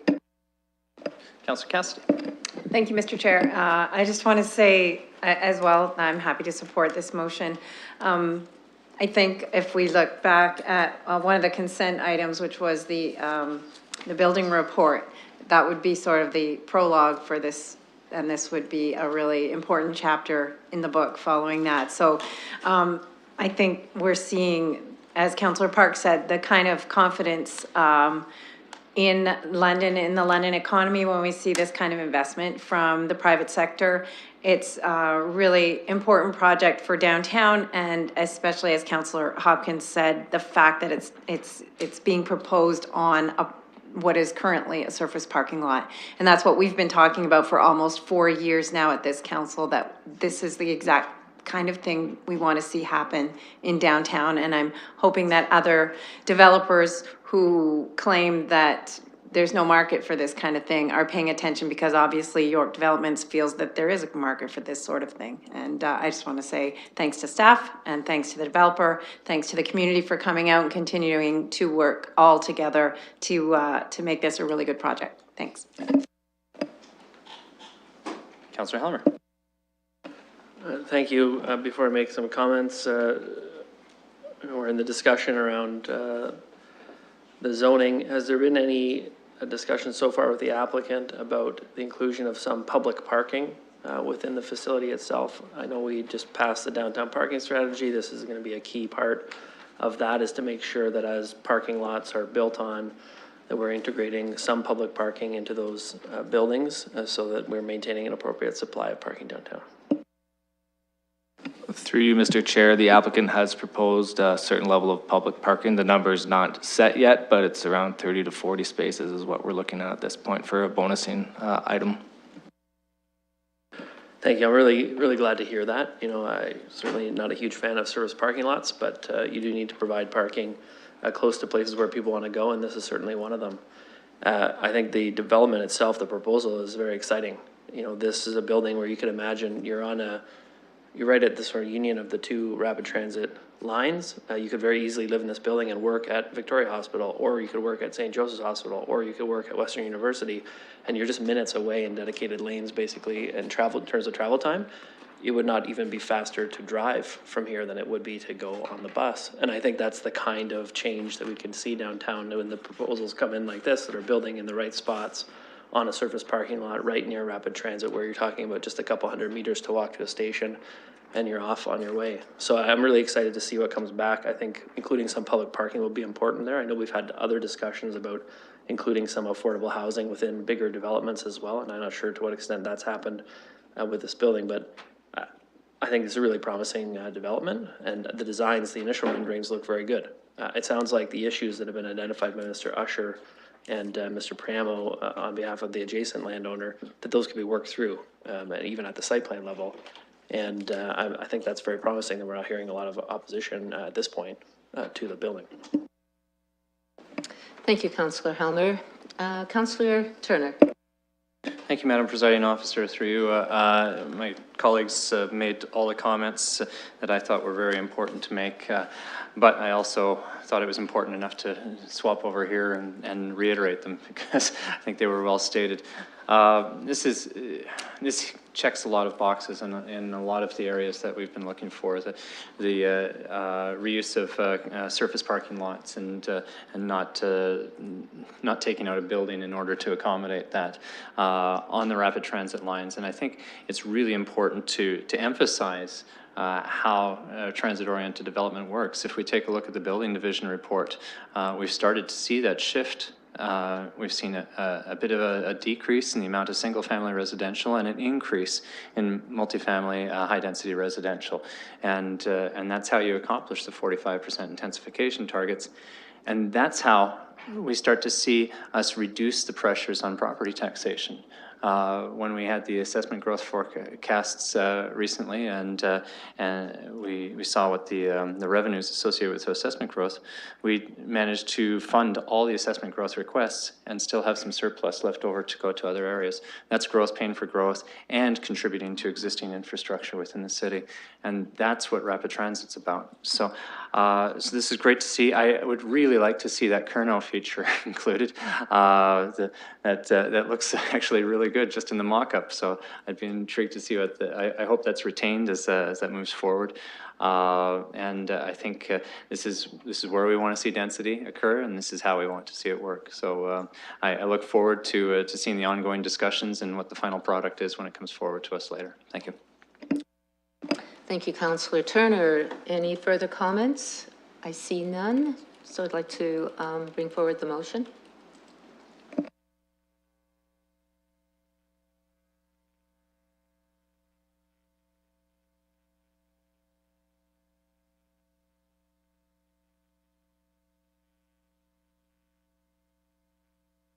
And so the motion's up and voting is open. This is the staff recommendation.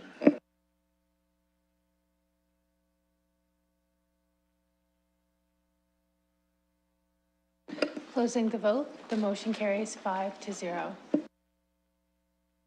Thank you very much. And what I imagine most of you are here for is the next item, 3.4, which is a public participation meeting with respect to 391 South Street.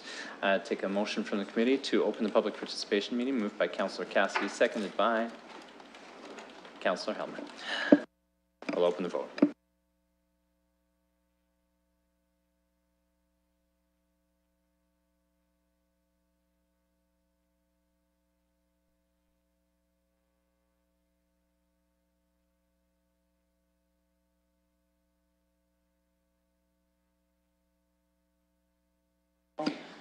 Closing the vote, the motion carries 4-0. Thank you very much. Welcome, Ms. Wise. The floor is yours. Thank you and good afternoon, committee. The application is for a zoning bylaw amendment. It's said 8803, and this is for 391 South Street. The site is located in the Soho neighborhood between Wellington Street and Adelaide Street North. It's also located directly north of the river and within close proximity to the downtown. The site shown here is mostly vacant, with the exception of the Colborne building at the corner of Colborne Street and South Street.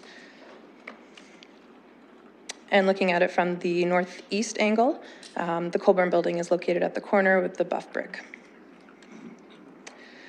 Going through a bit of planning history, in 2009, the Roadmap Soho process was initiated for the Community Improvement Plan.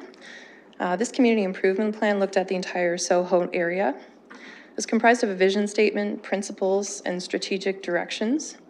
And there was a focus on 4 key initiatives, including neighborhood movement, neighborhood spaces, neighborhood public places, and the Old Victoria Hospital lands. One of the key initiatives was the preparation of a secondary plan for the Old Victoria Hospital lands. So the secondary plan includes the hospital lands as well as a buffer of a block outside of those. And the subject site is located within both of those. So the Old Victoria Hospital lands proposed a redevelopment strategy for the lands. The site is located within 2 of these place types. The brown is the high-rise residential. Looking to the north, the orange is mid-rise residential. The yellow is low-rise. The red corners along South Street and Colborne Street include the 4 corners designation. And along Wellington Road, there's the transit-oriented Main Street corridor. So the site is within 2 of these designations. The 4 corners, the red portion, is intended to be the central focus and the heart for the neighborhood. It includes a range of mixed uses, including things like offices, medical dental offices, small-scale retail, small-scale restaurants, daycare, studios, galleries, fitness establishments. These are intended to be small-scale and of local use and access, and is not intended to compete with the nearby Main Street commercial corridor on Wellington. There's also a strong desire to incorporate the Colborne building and to highlight the heritage features within the 4 corners. The western half of the site is within the high-rise residential designation. This is strategically located near open space, the 4 corners, and major transportation networks. The development of new residential areas will serve to provide a population base to support the planned functions of the 4 corners and the Wellington Street transit-oriented Main Street corridor. And lands adjacent to the river corridor shall generally experience a higher intensity than the interior neighborhood. So looking along the river at the brown, the high-density residential steps down to the orange mid-rise and then steps down again to the local low-rise residential, which incorporates nicely into the rest of the Soho community. At the time of the secondary plan in 2014, Council also directed that draft zoning bylaw be prepared. So this specifically looks to implement how the policies of the secondary plan would translate to the zoning bylaw. Again, looking at 2 different zones to implement the 2 different designations. The red is looking at a holding R84 special provision bonus zone. The range of intensity here is looking at a minimum of 3 stories, a maximum of 4, and then the potential to bonus up to 11 stories. Looking to the beige, which would be the high-rise residential. The zone proposed was a holding residential R9 special provision bonus zone. The minimum height was intended for 7 stories. The maximum was 10, and there was a bonus potential up to 25 stories with no limit on the density bonusing. So this draft zoning bylaw was proposed to council and was received for information. It was not approved to allow for the future development phases to tailor the zones that were required when these development phases come in. The proposed development is for the adaptive reuse of the Colburn building, which is shown on the right-hand side. The new residential development includes 620 new residential units, which equates to 705 units per hectare. There are 2 towers of 19 and 23 stories. There's a lower podium shown as the light gray of 3 stories, an upper podium shown as peach of 8 stories, and then 2 levels of underground parking as well as 3 above for a total of 360 spaces.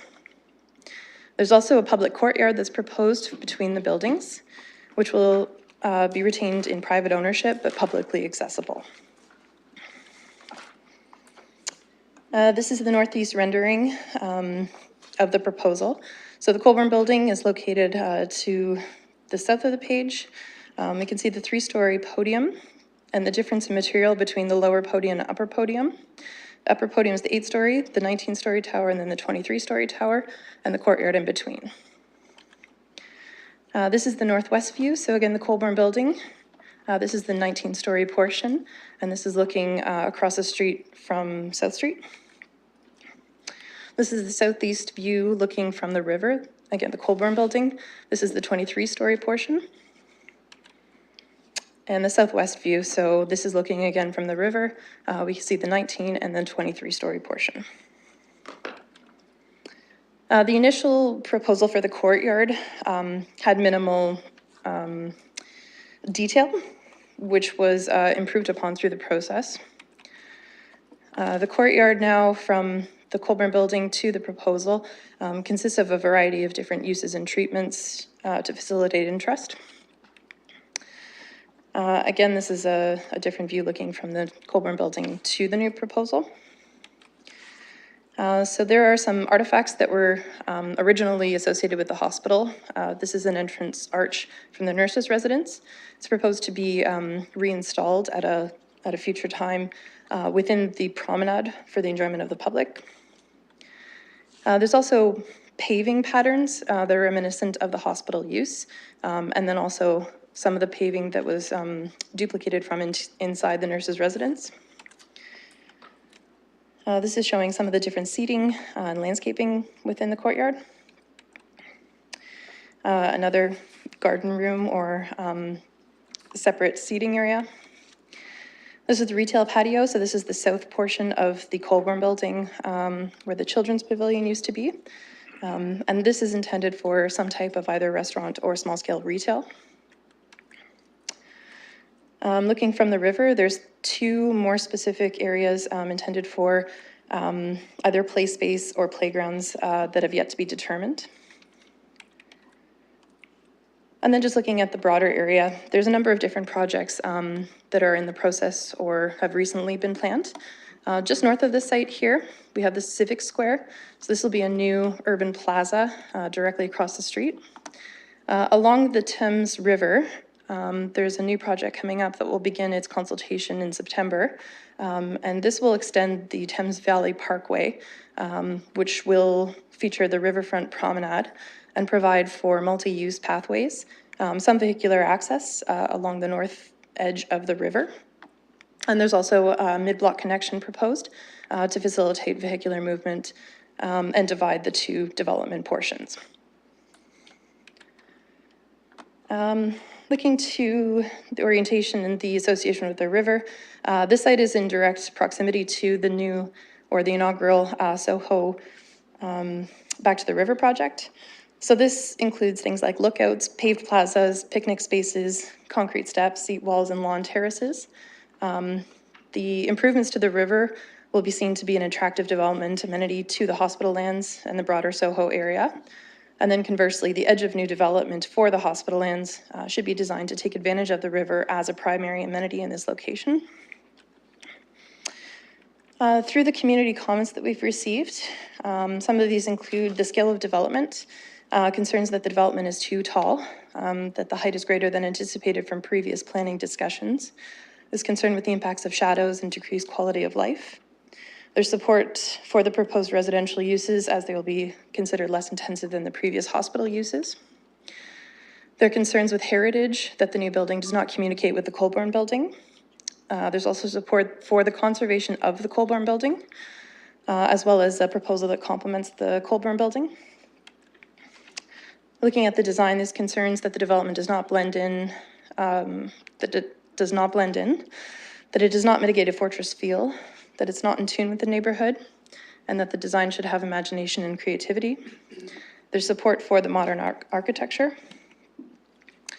Looking at the bonusing, there's concerns that the developer may abuse permissions if rezoned, that the existing zoning should be utilized, that the bonus request exceeds 25% of the maximum zone, that it is not consistent with the desire for revitalization, the secondary plan, or the London plan, that it may be precedent setting, and that underground parking is necessary and not bonusable. There's concerns with access to the river as the towers may cut off the river and view, that Nelson Street seems to compete with the park space. If new residents would be willing to share the river promenade with the rest of the community. There's support as development will not block the river since it cannot be seen now. That there's excitement about the Thames Valley Parkway extension to Nelson Street. That proposed shared spaces for vehicles and bicycles need to have distinction.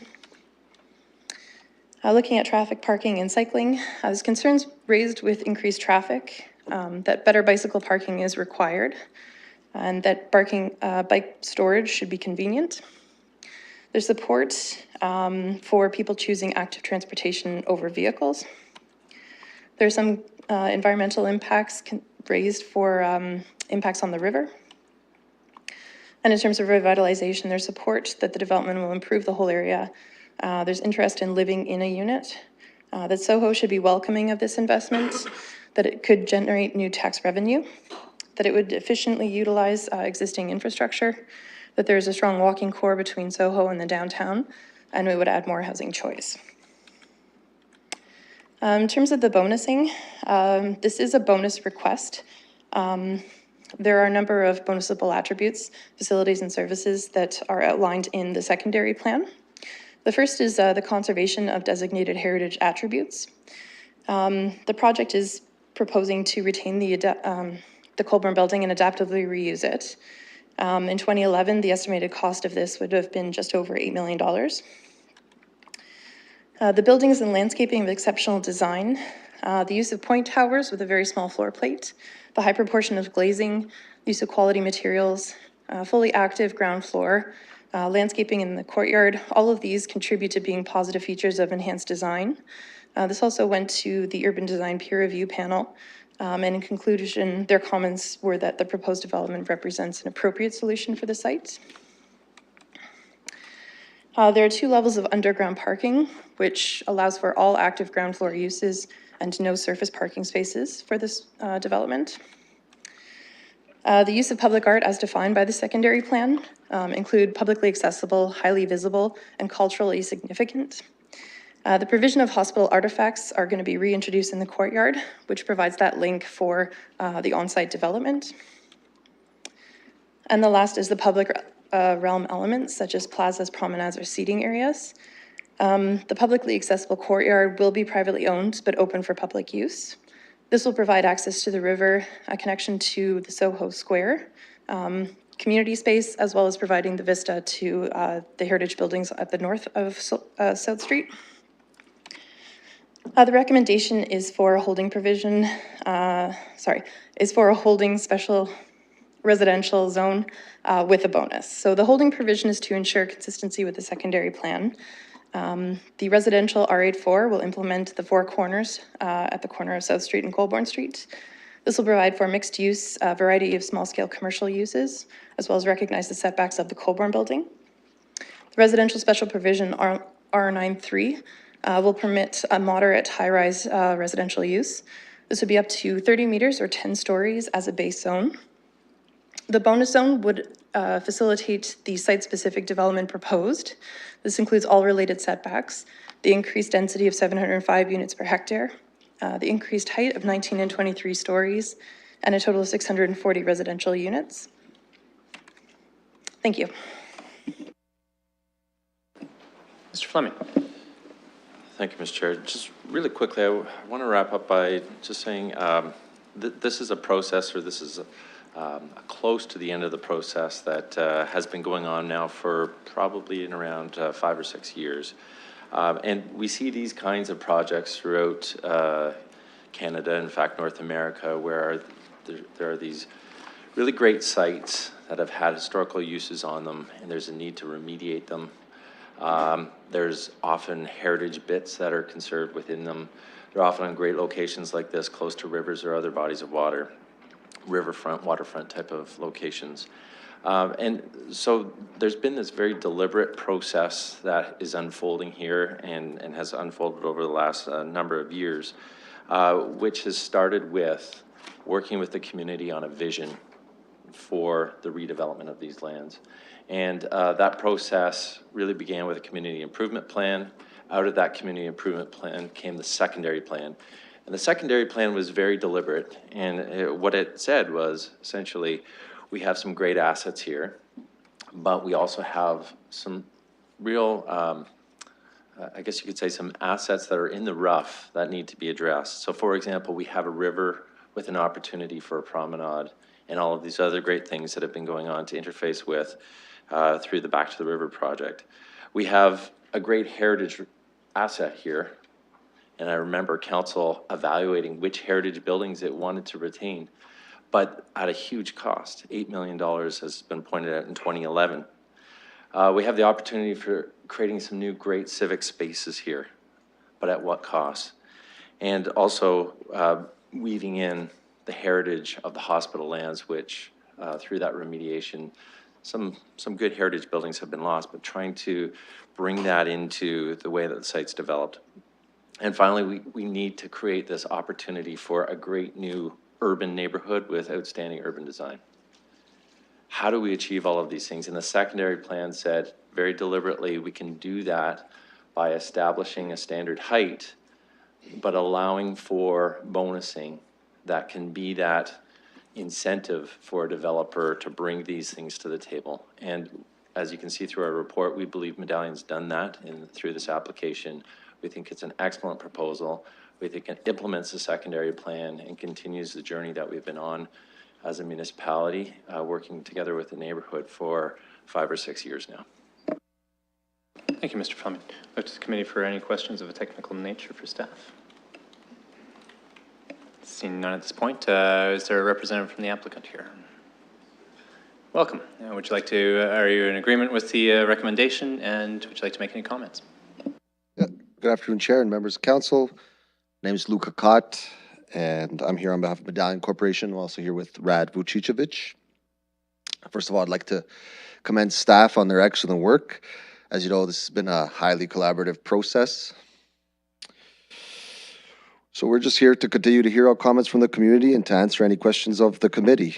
We look forward to continue to working with yourselves on making the best project possible for 391 South Street. Thank you. Thank you. Look to the committee for any questions of the applicant. Seeing none at this time. We have 4 microphones. The public participation meeting rules, we recognize that there might be divergent opinion. We ask that you respect each other's opinion, and by doing so, that means no cheering, clapping, booing, hissing, all that fun stuff. As well, I'd ask that you limit your comments to 5 minutes. As you approach the 5-minute mark, with 1 minute remaining, I'll give you a little signal that there's a minute left, and then I'll ask you to wrap up at 5 minutes. Other than that, if you could, please state your name and address. If you're uncomfortable giving that in public, we can send somebody up to get that from you. I am also, at this point in the meeting, recognizing that I missed to make a statement a little bit earlier, which I'll make now, which is the City of London's committed to making every effort to provide alternate formats and communication supports for council, standing or advisory committee meetings and information upon request. To make a request for any city service, please contact us. We also have email accessibility@london.ca or 661-CITY, extension 2425. If you need any hearing supports or anything like that, please see a member of our staff, and we can provide those for you as well. My apologies for not saying that at the outset of the meeting. Without further ado, I welcome you to one of the 4 microphones, and we'll get started. Welcome. Thank you.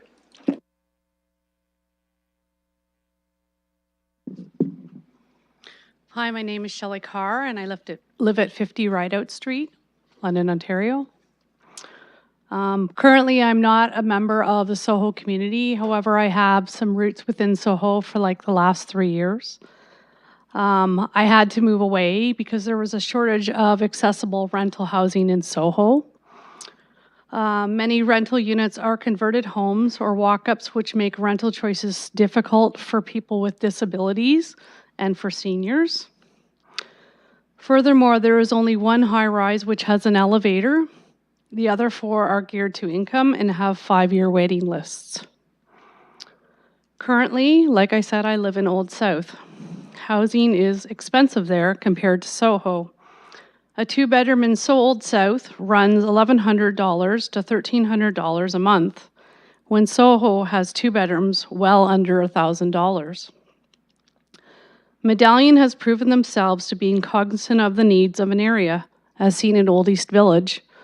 I've had the opportunity to take a tour of the Medallion development in Old East, and all of them were much, much cheaper than even where I live now. I do want to thank staff for putting the effort into this development. Many people are very excited about this proposed building site. Heritage people are pleased with the proposed preservation of the Colborne Hospital, and neighbors are pleased not to see an empty field. There will be no shadowing on present homes, as you can see by the development. In short, this is a fantastic way to grow and develop Soho. I look forward to this very exciting development and the future of Soho. Thank you. Thank you, Ms. Carr. Look for further speakers.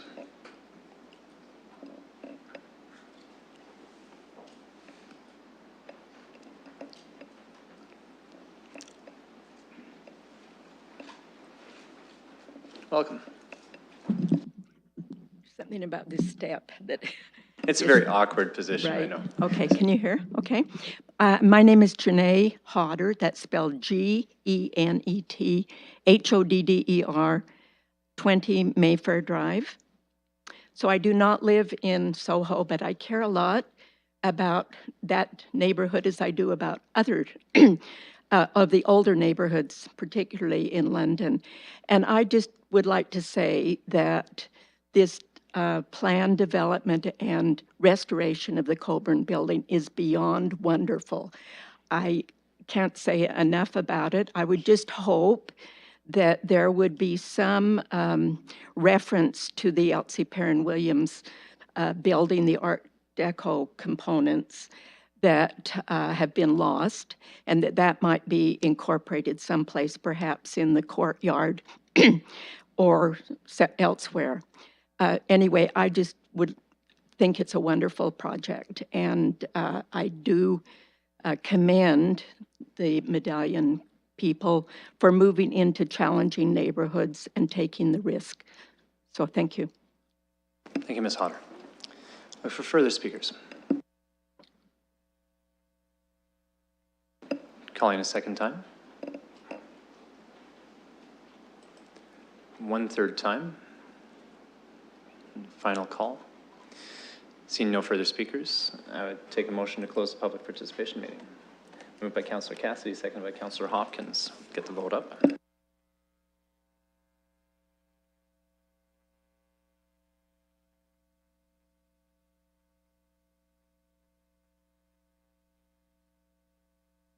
Closing the vote, the motion carries 4-0. Thank you, and I will look to the committee for discussion. Councillor Hopkins, Councillor Helmer. Yes, thank you, Mr. Chair, and thank you for the presentation too. I do have a quick question, and I want to thank the public too for their comments as well about opening up the river to the public. If someone could tell me a little bit more if that is going to happen with this project or not, or how have the conversations gone? Because one thing that I think is exciting about this is how we are on the river now and how we can explore the river, but is it just for the people that live there or is it open to the public? Through you, Mr. Chair, the way the property is currently, the legal parcel of the existing property, it extends directly to the river. Upon the actual sale of this property and the development, there will be the river promenade. So it'll be private land, public land, and then the river. And the river promenade will feature the multi-use pathway. It'll open up the public or the river and the edge of the river for public use, and that'll extend from Wellington to Maitland Street in this location. The planning for that is about to get underway shortly, and the city's consultant is Dylan on this project. So it's underway, and there will be the east-west connection, as well as the courtyard will provide a north-south connection. So that'll take people from South Street and facilitate the movement down to the river and the river promenade when it's finished. Thank you for that. And I'd just like to make my comments since I have the microphone too. I recall when we came in as a council touring the Soho district, especially when we were looking at the heritage buildings, and I'm just really pleased. I know it's a lot of money, but keeping that Coburn building, I think, is something that is just, it adds to this whole development. It's not only heritage, it's the natural features of this whole area. And the fact that it's going to be affordable, I really, really, really hope and that the development will proceed that way to make it for affordable for most Londoners to live there. So pretty exciting about a number of developments, and I really do want to appreciate thank staff for the work. I know this has been an ongoing redevelopment of this whole area, and it's taken many, many years, and going through the CIP process, and again, like Mr. Fleming said, with the secondary plan, it has been a deliberate process, and I really do think and appreciate all the work that's gone, not only by the city, but also with the applicant, and then having the community input thing too, to me, is just three opportunities or three areas, everyone working together to have this development and this proposal come forward. So I think it's exciting for the Soho area, and look forward to seeing this move forward. Councillor Helmer. Thank you. First, I wanted to say I attended a couple of the community meetings related to this in the civic space, partially because Councillor Park, of course, has a pecuniary interest because she has property close by, so she couldn't do that because she has a conflict. And I can tell you that at various points along the way, there has been mixed opinion in the neighborhood about the development. I think a couple of years ago, there was a lot of support for the secondary plan. And as we've seen many times at planning committee, when it comes closer and closer to actually building something, general support turns into very specific opinions about shadowing and impacts and traffic and things like that. So that certainly did come up at the community information meeting, the most recent one that I attended at Goodwill Building. But there were, as you heard tonight, also people who are very supportive of the project. I really see the value of, first of all, not having a vacant site for a long period of time. Speaking as somebody who represents Ward 4, where we've had an industrial area that's been going through a transition, it's not exactly the same as the hospital lands, but we had an empty factory that was vacant for a long time at McCormick. Now that brownfield is being cleaned up and is starting to redevelop through a secondary plan process and a zoning process into a new residential development. In some ways, it's very similar to what's going on here, a little bit larger property and no river, but very promising development. this one is also, in addition to being close to the river, they're both very close to the future BRT stations. One is right at McCormick and Dundas. This one here is South Street in Wellington. It's just walking distance down the road. And I think this particular development and other future developments in the area along the lines of what's proposed in the secondary plan are going to really be supportive of the overall neighborhood. Soho is a great neighborhood. There's all kinds of great stuff going on there in the residential neighborhood and also on the commercial corridor, you know, along Horton. A lot of really great stuff is happening along there. And I think it's the public infrastructure that went in early on, you know, the redevelopment of Wellington, the gateway features, a lot of the plantings and things that started to change the public perception of it. I think people in the neighborhood always knew it was pretty good. But all of a sudden people driving through started to see it in a bit of a different light. And it takes private investment like what we're seeing from Medallion. They're also investing over in Oldies Village and in Kipps Lane to really lead the way in terms of new development coming in. Somebody has to be first. And I'm glad to see that Medallion is leading that way.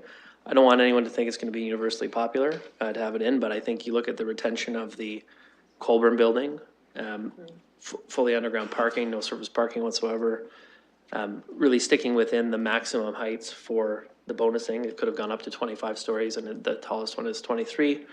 The way it's integrated in with the Colburn building and some of the public spaces that are privately owned but publicly accessible, I think that's going to be really, really positive, especially in conjunction with what will happen with the civic space, which is a public investment on the north side at the Four Corners. So, you know, these are the first pieces in the redevelopment of that whole site. If we're going to retain and repurpose those hospital buildings on the north side, something like this really needs to happen to show people that it's viable and that it's going to work. And I think more investment will follow after that as the market can absorb it.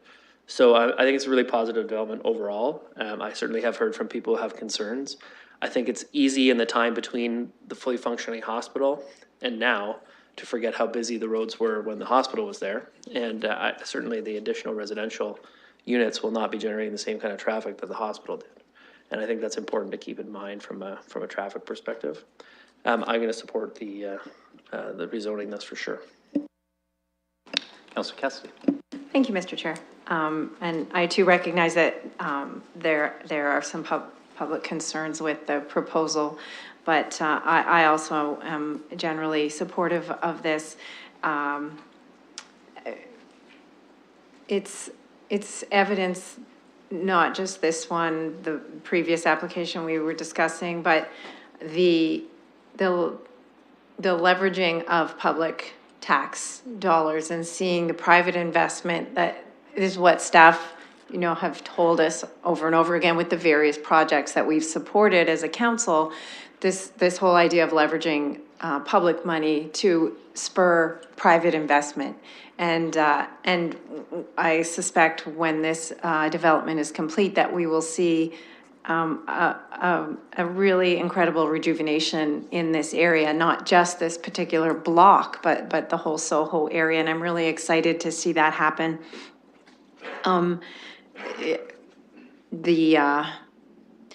The fact that they are incorporating so many aspects, not just real artifacts from the former hospital buildings, but also in some of the designs in the public pathway there. I think that's really impressive and really incredible. A lot of times when we ask a builder to honor what was there before, it becomes a plaque or on the building or a plaque on a stand outside of the building. And this is really impressive to see that archway being used in a public way. I think that's really it's sort of marrying the idea of public art and heritage preservation at the same time. So I'm really pleased with that. And as Councillor Helmer said, somebody has to start, somebody has to be first. And if this project is as good as it looks on paper, I'm sure that we'll just continue to see even better or as good projects coming forward on the other parts of the old hospital lands.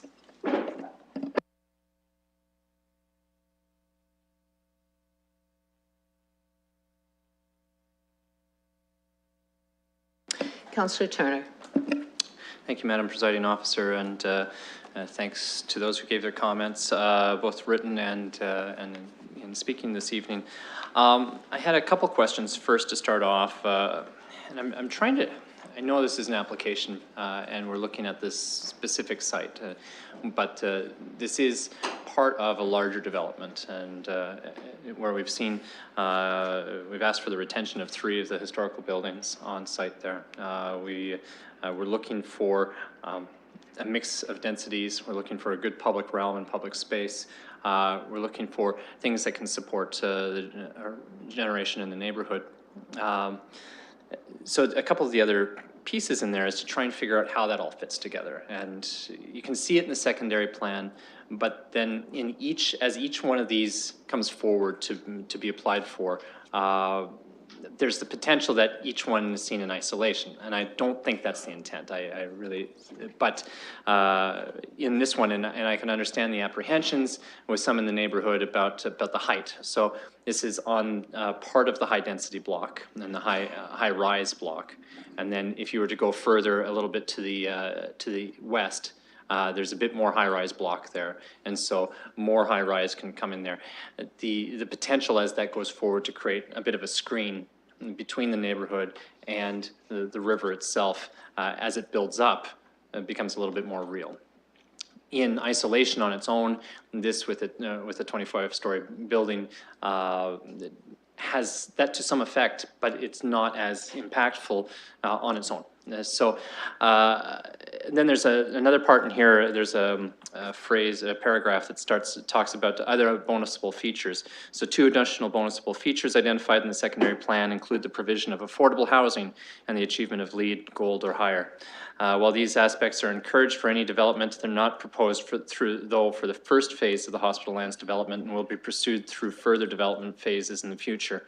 The bonusable features proposed for the development of the subject site result in numerous public benefits and are more than sufficient to support the request for greater height and density. So that totally makes sense in this circumstance, especially with the retention of the heritage building. The thing is, on 3 of these corners, there are significant heritage buildings for retention. So at that point, then the opportunity for looking for something, a feature such as affordable housing, probably won't be as high in the list of bonusable features. I would imagine that the lands just to the west on the south side of South Street, the ones that are pretty much blank and bare, would probably have the best opportunity for that.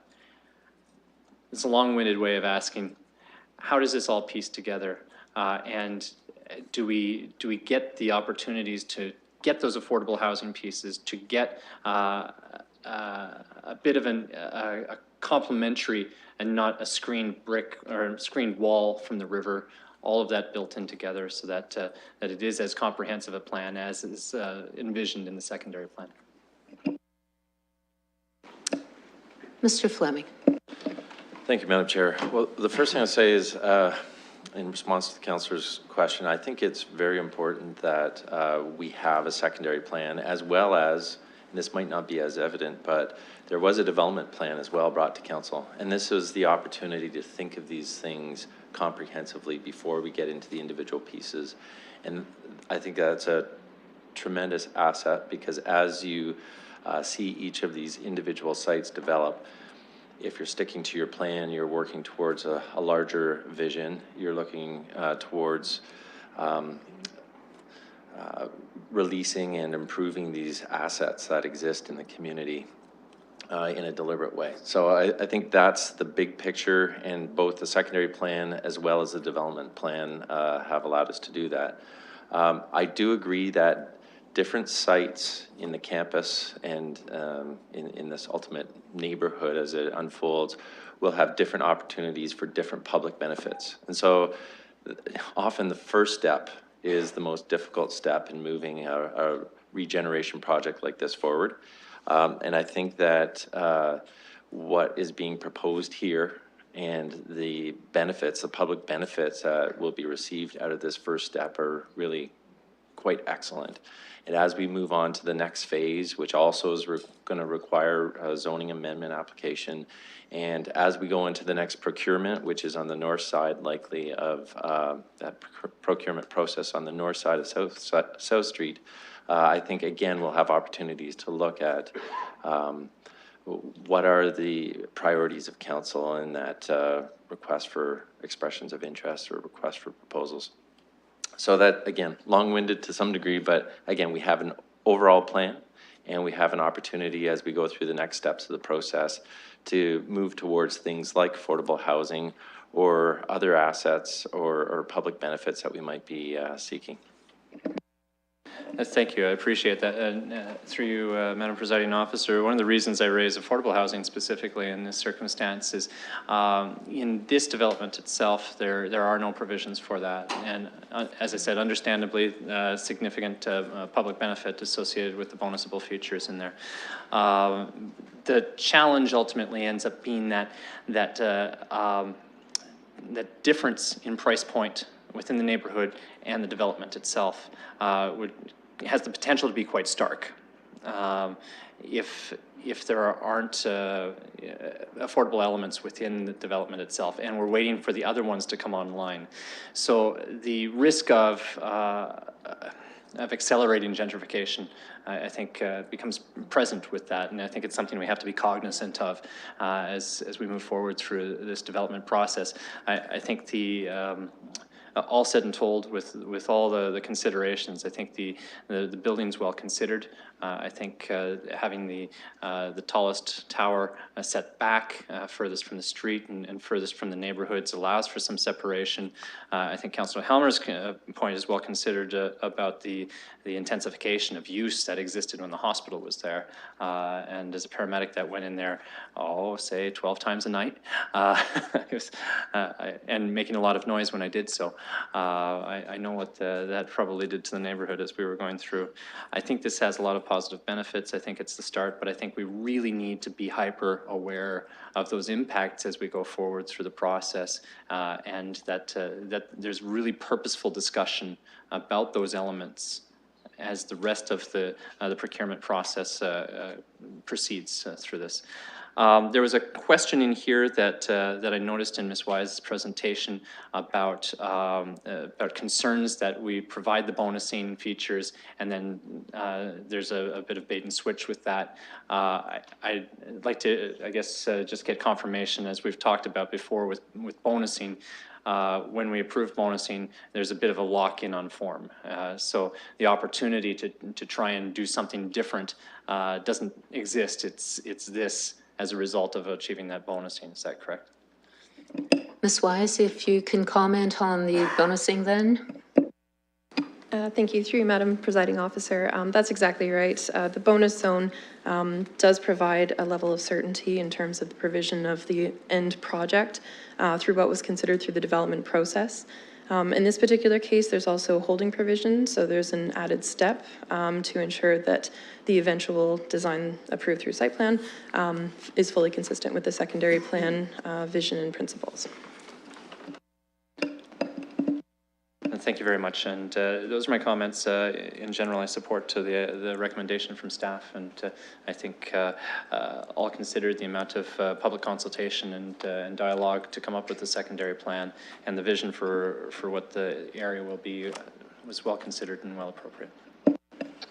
Thank you for your comments, Councillor Turner. So I'd like to go to the committee looking for supporting the staff recommendation. Councillor Hamler, seconded by Councillor Cassidy.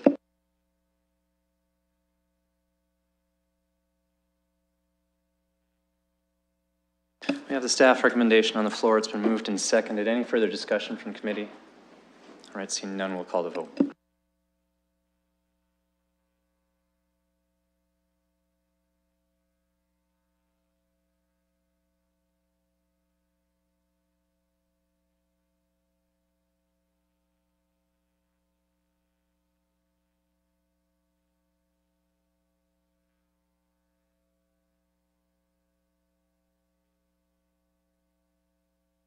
Closing the vote, the motion carries 4-0.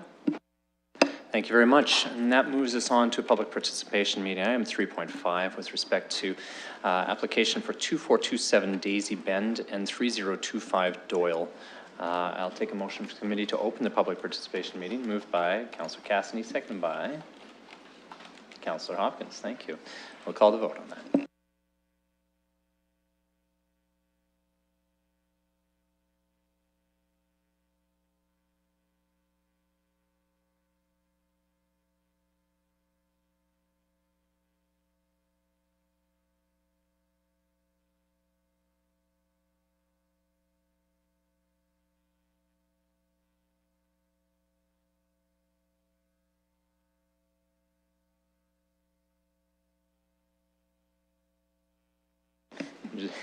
You're logging right into a vote, Councillor. Closing the vote, the motion carries 5-0. Thank you very much, and welcome, Mr. Montrose. Thank you, Mr. Chairman and committee members. This is an application for approval of a proposed draft plan of vacant land condominium at 2427 Daisy Bend and 3025 Doyle Drive, and the applicant here is Sifton Properties Limited. The proposal is for a vacant land condominium consisting of 33 townhouse units. There will be 11 units on the Daisy Bend parcel and 21 townhouse units on the Doyle Drive parcel. Both parcels represent future development blocks within a registered plan of subdivision. The site is currently vacant. The legal frontage for the two parcels is the 10 meters on Daisy Bend and the 12 meters on Doyle Drive. That will provide for vehicular access to the sites internal to the subdivision streets. There would be no access directly from Hamilton Road. And the site area is just over a hectare total for the development site. The context of this area, Hamilton Road, south of the Thames River, and approaching the intersection with Commissioners Road East in southeast London. And it's an area that is currently building out. And there has been approvals of subdivision plans fairly recently within this area. And so these two blocks were included within the Sifton Hajar subdivision draft plan that was dealt with. It was considered in 2016 and it has now been registered. The surrounding uses include existing residential single detached dwellings on the north side of Hamilton Road, future residential subdivision to the south, a parcel of vacant lands to the east, and a single detached dwelling and a future residential subdivision to the west. The official plan and zoning is summarized as this. The London plan place type identifies these lands within the neighborhoods type, and the official plan designation under the 1989 official plan is currently multifamily medium density residential. And both place type and land use designation would permit townhouses as a permitted use. As well as the zoning is a holding residential R5 slash R6 zone, and that permits townhouses, it permits stacked townhouses and various forms of cluster housing from single detached to semi-detached to duplexes, townhouses, and low-rise apartments. Notice of the application was given to neighboring property owners, and the staff received 3 replies from the public to that notice of application, and the issues are summarized as having to do with concerns with respect to the fencing and the screening of development along Hamilton Road, the fit with the streetscape, the impact on property values, drainage, and impact on nearby wells, and tree planting for screening and privacy along Hamilton Road. This is the site plan, and it is broken up between the two parcels. So you're looking at the details of the site plan for 2427 Daisy Bend here. Both the site plan and the landscape plan provide for a continuous 1 meter high iron wrought fence along the entire Hamilton Road frontage, as well as along the easterly property boundary of the 3025 Doyle Drive parcel.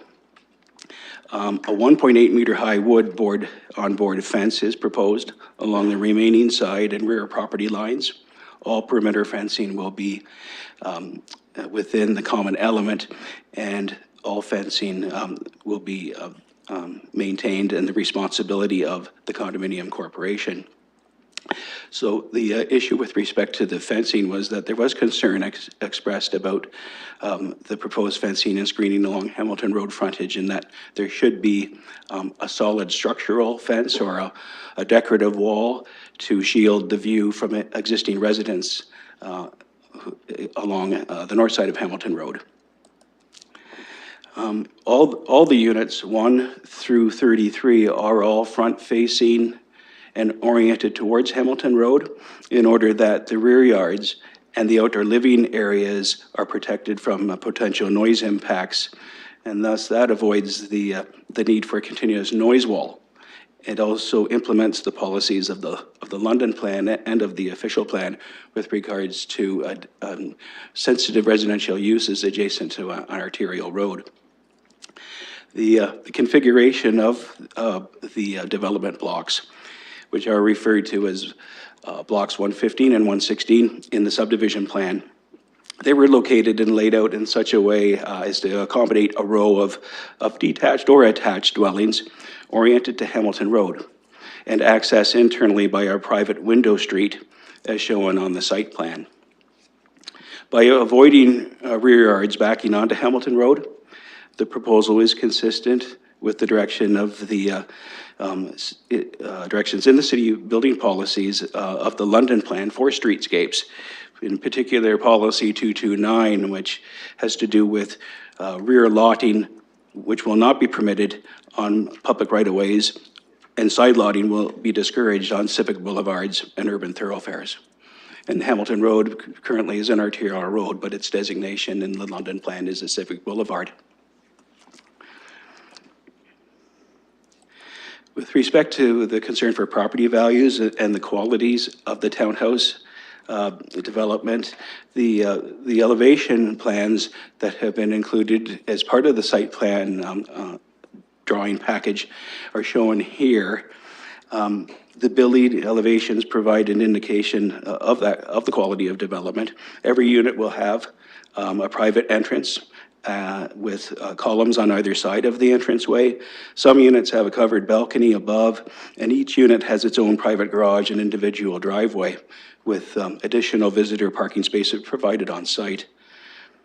There will be a variety of exterior building materials, including brick and stone masonry on the first floor and a combination of brick and siding on the second floor. In general, the elevation plans indicate a fairly high quality of development that should not detract from the residential character of the existing area or impact property values in that regard. There was concerns with respect to the effects of drainage and the impact on existing domestic wells and septic systems. The site servicing and grading and drainage plans have been submitted and reviewed as part of the application for site plan approval, as well as a site servicing design brief was prepared by an engineering consultant for Siftons, which accompanied the site plan submission. The post-development stormwater flows are proposed to be handled by on-site low-impact development, LIDs, measures, as well as catch basins and internal private storm sewers connected to the municipal storm sewers within the subdivision servicing. Regarding the impact on existing residents' wells and septic systems, as part of the subdivision draft plan approval, there was a condition for a hydrogeological site assessment, which was undertaken by consulting engineers as part of the subdivision design studies. A survey of water wells in the area was undertaken as part of that assessment, which concluded that there would be very low possibility of adverse impacts on domestic wells due to construction and dewatering activities based on a review of the location of the wells, the depth, and the characteristics of the groundwater in the area. And the issue with respect to trees, plantings along the front of this site to enhance the privacy, there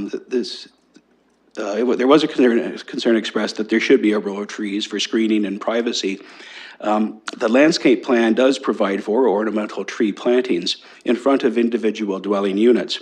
However, there is very limited space for plantings along the property frontage between the Window Street and the front property line of Hamilton Road.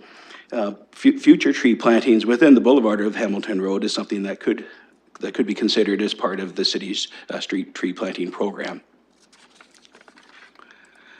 So the recommendation from staff is that this is a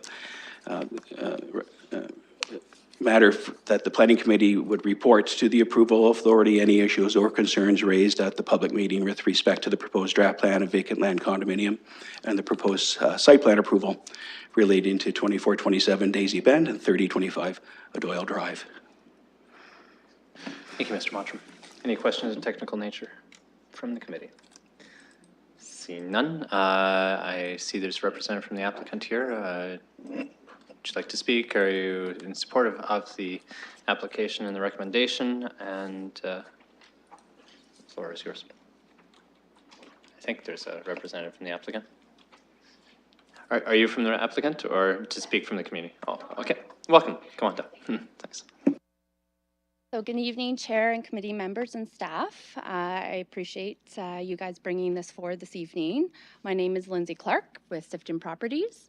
So I just like to say that I concur with the recommendations that staff has provided this evening. And just if there's any questions, I'd be happy to answer. Thank you, Ms. Clark. Sorry about that. Thank you. That's okay. No problem. Any questions for the applicant's representative? Seeing none at this point. We've got 4 microphones if anybody wishes to speak. We're open to hear from you. Welcome, sir. Just need your name and address and your comments, sir. Hello, my name is Gary Sim. I'm a resident of 1764 Hamilton Road. I live directly across from the affected Sifton properties. My family has lived there since the 1940s and is one of the original homes that was on that road. For those that may not know our area, it was annexed by the City of London roughly in 1993. For that time till now, it's largely remained untouched, and even after the building, the subdivisions, everything that's gone in, it will still be largely a rural area. To that effect, many of the homes are large properties, large parcels, and they have open yards. We realize, you know, a lot of the neighbors that change is happening. Subdivision is going to be across the way from us. The picturesque view that we had won't necessarily remain the same. But I would have to disagree with Mr. Mottram in regards to the 3 complaints or 3 questions that were emailed. I've talked to many of the neighbors, seen the emails that were sent off.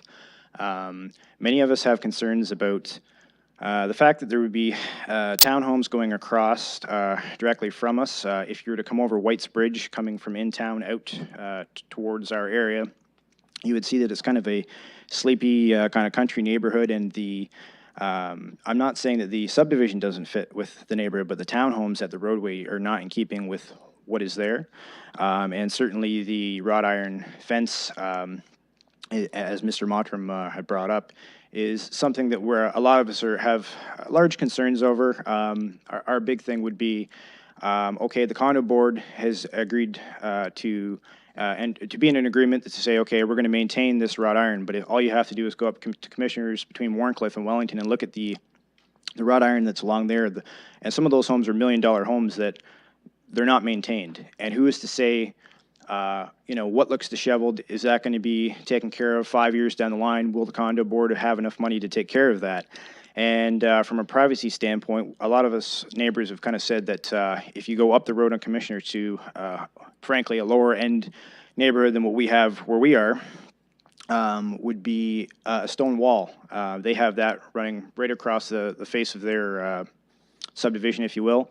And they've got stone pillars, and then just right out, I guess you'd say, at the boulevard or the walkway, sidewalks, they've got trees planted there. And it would be my suggestion that a stone wall would go along that area, and then perhaps even something along a tree that wouldn't shed, something like a blue spruce. Just because it is kind of a high-speed road, you don't want, in the fall time, leaves and that kind of thing getting out on the road. Everybody knows in the fall time you've got to watch out for that. So to that end, what I am proposing is that if the city and Sifton could work with the neighbors in my area and put out a memo, a plan that basically says, here we've got 3 to 4 designs within reason, within cost. Send that out to everybody along our street and say, hey, vote on this, pick what you want, what you think is best, because we're left with whatever they decide at this point. And a lot of people, irregardless of this project, have been very unhappy with the communication that's gone on between Sifton, Tridon, and the city with a lot of this. In fact, for this meeting tonight, many of the neighbors didn't even know that it was going on. I've had talks with the city, and I guess there's something along the lines of a 120-meter affected area where memos go out, and that's one of the other things that I would request this evening, whatever the results of this meeting are. I have a piece of paperwork that has all my neighbors' addresses. If I could give that over to Mr. Mottram or whoever would see best, if you could please send out by mail whatever the results of this meeting are and keep everybody up to date as to what is going on with this Sifton development. A lot of us feel that, like I said, stone wall would be kind of best in keeping with what's with the neighborhood. A lot of us also feel that the townhome shouldn't be there in the first place. They have, if you were to drive out to the neighborhood, and if anybody from the council would like to come out, I give you the grand tour. It's not in keeping with the neighborhood, and I understand in Canada we don't have ghettos, but they should have been put at the back of the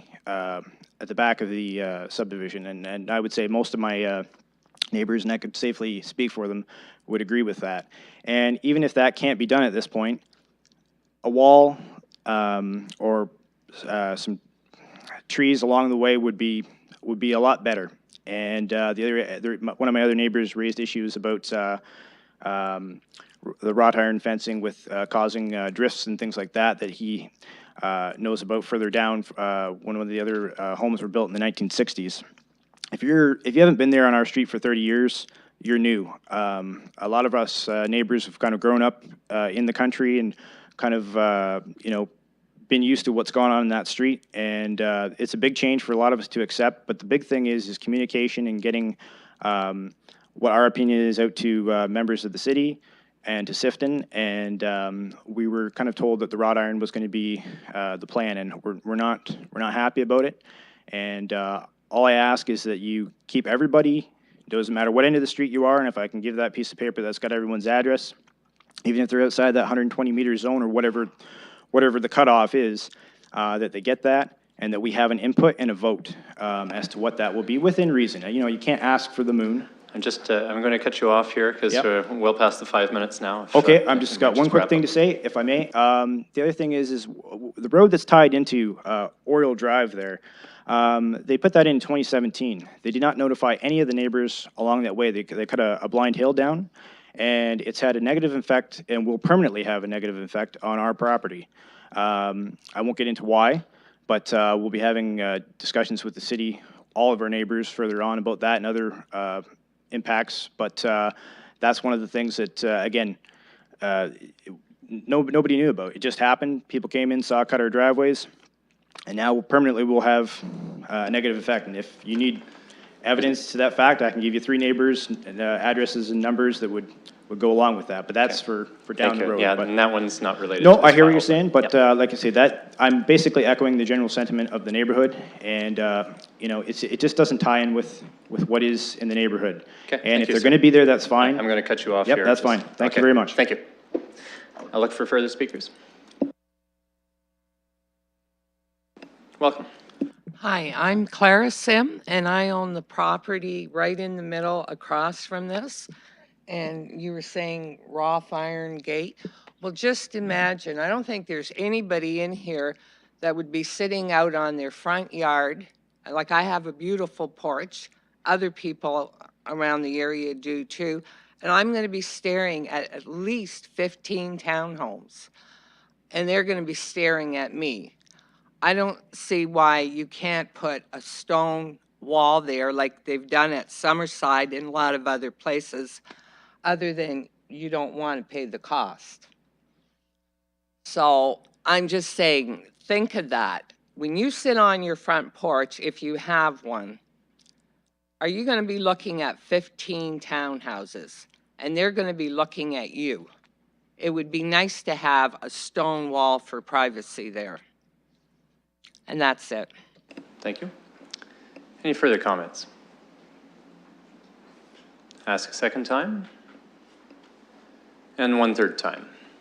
Seeing none, I'll take a motion to close the public participation meeting. Moved by Councillor Cassidy, seconded by Councillor Park. I'll call the vote.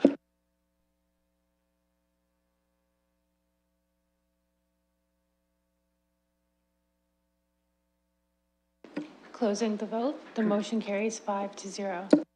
Thank you very much. A couple points that were brought up in the public discussion, I think do have some answers, and I think it'd be worth reiterating. One was with respect to a wall and separation between that and Hamilton Road. And the second was with respect to the circulation notice. The first, with respect to stone wall, we've changed the policies since the ones on Sunningdale Road or Summerside and commissioners were built in other areas of the city. Large noise and visual walls of that height are generally discouraged now in terms of the aesthetic and the effect that it does within the city. That is not done as of right generally. Perhaps I could go to staff to say when those would be considered and what the circumstances would be.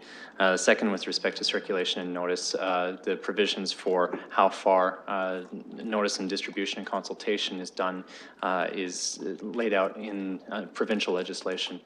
We have been looking for ways to try and broaden that, and that's where you see a lot of the planning notice signs and the way those have been changed to communicate to a broader audience. But at this point, we've had a lot of discussion about how we can try and reach a broader audience, but 120 meters is the statutory and regulatory requirement for us.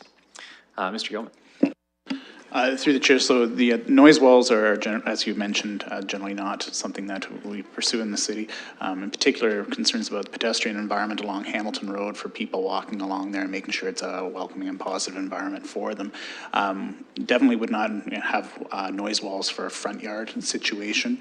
If a noise study did provide some recommendations, it might be something we consider at that point, but it's probably very unlikely that that would be the case.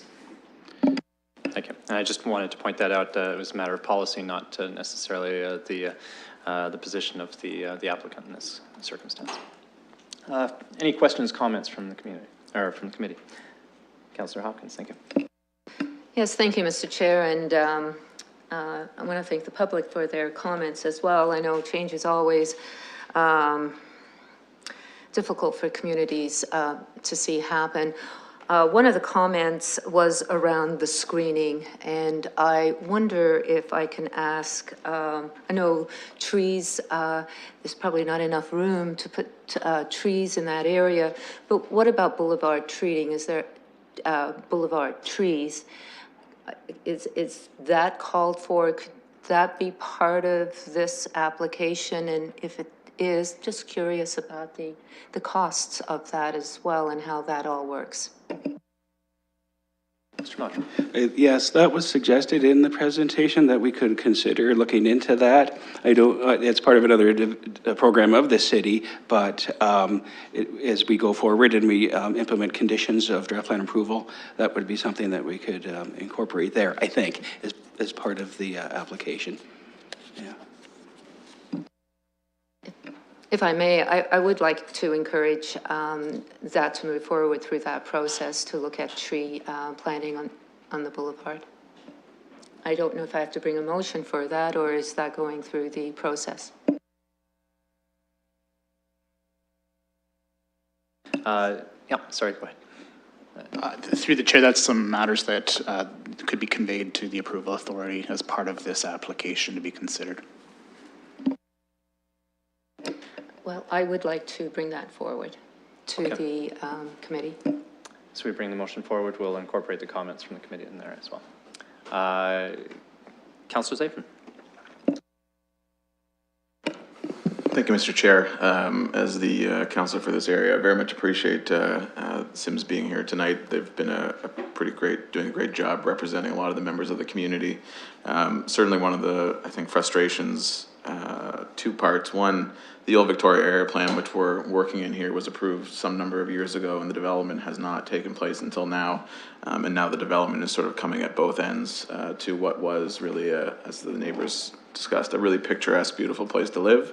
And I think they all recognize and understand development happens and change happens, but trying to ameliorate whatever issues may exist and trying to retain the existing character of the neighborhood as much as possible, I think is certainly something that would be beneficial to everyone that's going to be there. And I would certainly support Councillor Hopkins' support to have the authority look into boulevard trees and the city's street planting program. Certainly that may be a benefit in helping have some of that additional privacy that it looks to be retained there as well. We know that Sifton has been doing a number of developments in the area, and very much want to thank Lindsay for being here tonight. And we had quite a interesting community meeting a number of weeks ago with a lot of the residents as well as a lot of the different developers in the area. It was helpful, I think, getting a lot of the concerns out there, but certainly moving forward as much as the developer can do to work with the city as well as the neighbors to try and maintain that really amazing character that neighborhood has. You know, there's nothing we can do at this point really about changing a pretty solid secondary plan that's been approved for many, many years, but trying our best to work with everyone together on making sure that we can retain what we can, which I think is something we should absolutely try and do. So thank you to Councillor Hopkins for raising that. And I think really at that point, that as well as the fencing issue, however that can be addressed, I think are really two outstanding issues which will make a really big difference in the neighborhood. Thank you. Councillor Helmer. I just wanted to add, I think it's really good that the townhouses are facing Hamilton Road. You know, in the past, what we would do is have the subdivisions with the back sort of facing the street, and everything was turned into the subdivision, and you don't have that across the road kind of neighborhood feel. And certainly in the part of the city that I live in, I look out right out my front porch at another house, which is just across the road, and they look sort of towards me. And for the most part, we get along just fine. I know it's a big change in the neighborhood, and I think that, you know, on the one side, on the east side of the road, I guess it's sort of the northeast side, there's a lot of great trees all the way along, and then this sort of part on the west side, there's no trees at all, right? It's just been cleared entirely, and I think adding in trees along there would be essential. I know that there's probably some desire to protect in the right-of-way for a future sidewalk and things like that, but I think there's probably going to be room, just looking at the width, I think there's probably room in the right-of-way to accommodate some trees, and I think it would make a big difference, not just for the neighbors who are across the road, but for the residents who are going to live there in the future. They're going to want a tree in front of their townhomes. I think that's a nice value add, something that people really appreciate, boulevard trees. So hopefully we can work that out. I know when we're looking at the tree planting program, we're always looking for opportunities to plant trees. In some places they do get turned down, and so I think if there's an opportunity along here, every 10 meters or so, we could put a tree that, as the resident pointed out, Mr. Sim, something that's not going to cause issues with the roadway and dropping leaves everywhere. I think that would be that'd be really helpful. I just want to emphasize that, you know, this is one part of the overall subdivision, which I think we dealt with 2 years ago.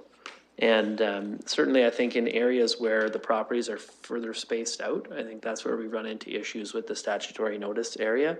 You know, if the lots are so big that 120 meters only covers 4 or 5 properties, really that's going to be the extent of the notification that goes out. We have a similar kind of problem in the inner part of the city where we have apartment buildings that don't receive notices at all, right, which we're working on. And I think trying to get the word out a bit more, because obviously all the neighbors up and down the street are interested in this particular subdivision.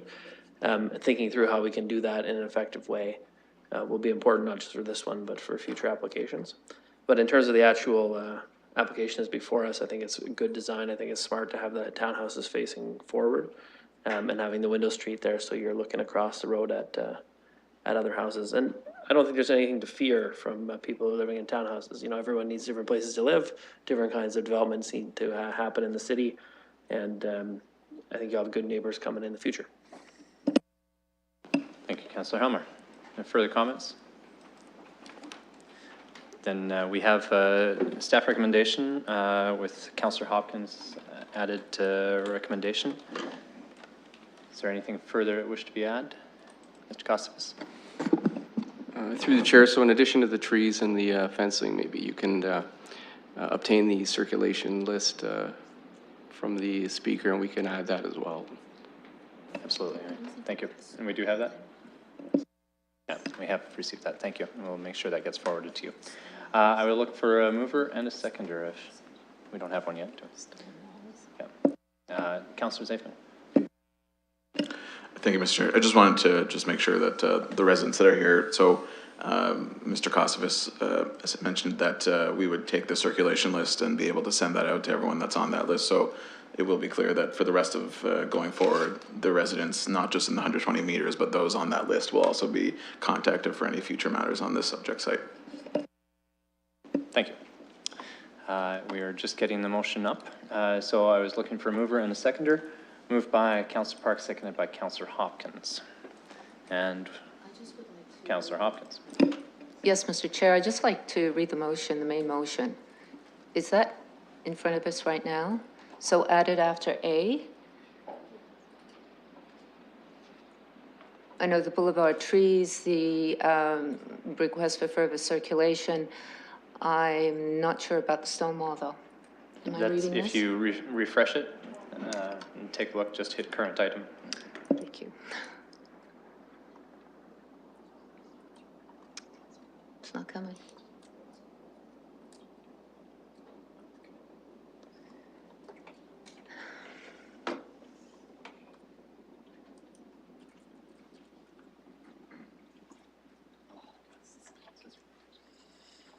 Mr. Yeoman.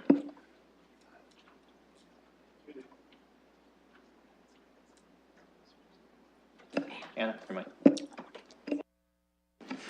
Through the chair, as the approval floor, I'm just asking for a bit of clarification. I don't know if the committee members are requesting the stone wall instead of wrought iron fencing. That's just something I'd like some clarification on.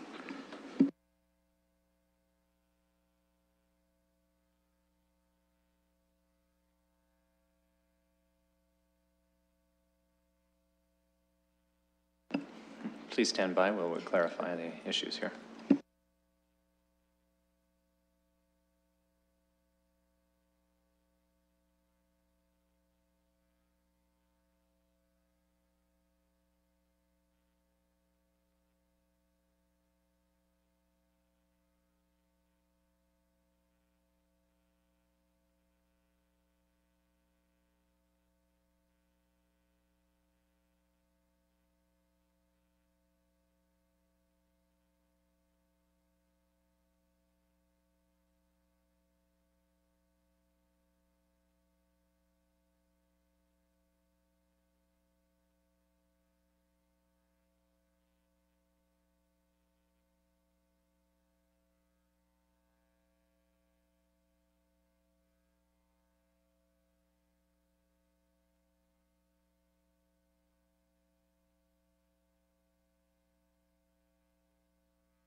All right, the motion's been amended and should reflect the appropriate part right now.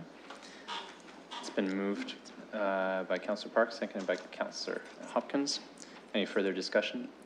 Seeing none, I'll call the vote.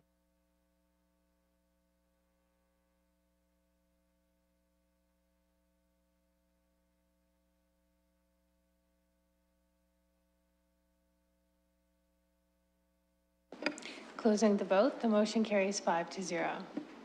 Okay. So that brings us to loop back a little bit to 2.9, which was a consent item. Just asked for it to be held until we had heard this item. It's a removal of holding provision. I'll also just kind of flag for the members joining us in the gallery this evening. We are past our recess period. And so we're just going to deal with this, and then we're going to take a brief recess and then come back. So it does mean a bit of a wait for you. My apologies. I do recognize the next item on the agenda is going to be it has the potential to be a fairly lengthy one. So this was the appropriate point to recommend a pause. With that, I would bring 2.9 back forward, which was the application for 2427 Daisy Bend and 3025 Doyle Drive, removal of holding provisions. And I would look for a motion from committee, moved by Councillor Park and seconded by Councillor Helmer. That's the staff recommendation to remove those two holding provisions. Any discussion? Seeing none at this time, I'll open the vote.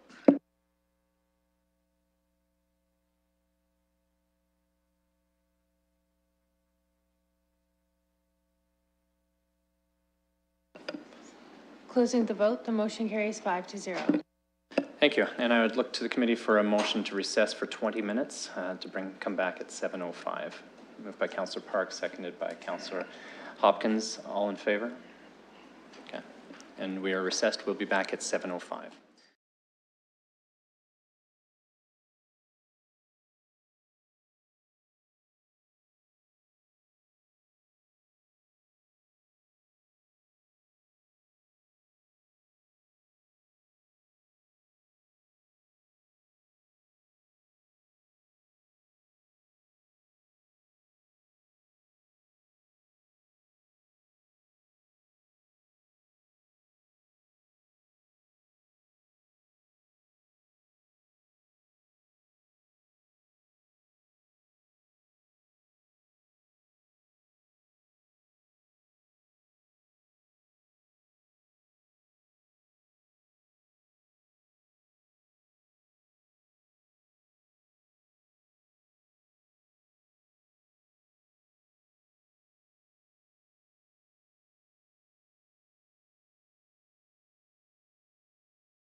From the committee to open a public participation meeting with respect to item 3.6, which is 1146 and 1156 Byron Baseline Road.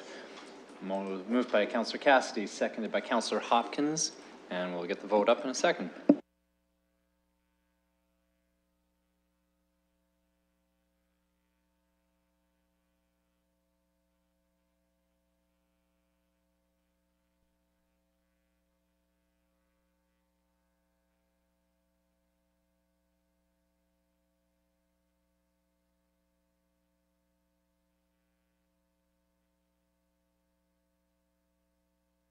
Councillor Hopkins.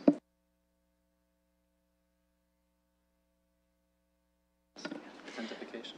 Closing the vote, the motion carries 5-0. Thank you very much, and welcome, Ms. Camino. So the application we have before us tonight is a zoning bylaw amendment for 1146 to 1156 Byron Baseline Road from 218-6121 Ontario, Inc. So this site it's located on the south side of Byron Baseline Road. It is west of Colonel Talbot Street and North Street. As you'll see here, the site has a frontage of 74 meters, depth of 65 meters. The site itself is just over half a hectare in size, and it's slightly sloped downwards as it approaches Byron Baseline. So you can see here in the surrounding area, to the north, we have some primarily one-story single detached homes. To the west, we actually have a heritage listed property at 1158 Byron Baseline Road, which is that yellow house you see there. Further in behind, we have a variety of 1- and 2-story homes. And then sort of over on the southwest corner of the intersection of Colonel Talbot Road and Byron Baseline Road, we have some single-story cluster housing. To the northeast, we have a 3-story building, which is sort of sits in a bit of sits in a downward slope, and then there's also a number of other single detached homes in the surrounding area. So the site itself is designated low-density residential in the 1989 official plan. It's in the neighborhood's place type on a civic boulevard in the London plan. And it is zoned residential R1, R17. So what we have before us today is a request for an residential R8 special provision zone. So they're seeking an R8-4 special provision zone. Where they're looking for special provisions for a height of 15 meters, whereas the standard R8-4, it would be a height of 13 meters, and a minimum front yard setback of 1.8 meters, whereas in the standard R8-4, for a height such as what's being requested by the applicant, we'd be looking for an 8-meter front yard setback. The proposed development has 38 units for a density of 70.6 dwelling units per hectare, and they're showing 57 parking spaces, so 1.5 spaces per unit, which is higher than the minimum required in the bylaw. So we can see here's the north elevation of the building, the applicant showing a 14.5-meter height. We also have these perspective views that have been provided by the applicant. So just a bit of a brief timeline of the application. So the applicant actually came in with a proposal summary in December of 2013. We later saw that application submitted in December of 2016, but at that time the application was actually incomplete. In October 2017, they submitted the necessary materials and the application was deemed complete. There was a community information meeting that was held in January of this year. And following that, staff met with the applicant to discuss the issues, and they agreed to work with staff rather than have staff report to municipal council. And then in March, the applicant filed to the Ontario Municipal Board, now the Local Planning Appeals Tribunal, based on council's failure to make a decision within 120 days of submission of a complete application. And an LPAT hearing has been scheduled for October 29th and October 30th of this year. So we've had a fair bit of community feedback on this application. We've had over 150 interested parties. While some comments were received in support of the proposal, the majority of the comments identified concerns with the proposal. Concerns included the scale of the development and potential negative impact on neighborhood character. Some considered that low-rise apartments were not an appropriate use along Byron Baseline Road. There were concerns that the proposed building was too tall. There was concerns about potential privacy and overlook. There were concerns about site plan issues such as garbage location, buffering, landscaping, vehicular access, etc. There was concern that the proposed development would lead to a decline in property values, and there was the potential, or concern about the potential increase in crime and need for additional police presence, and concern about the proposed development would have a negative impact on traffic.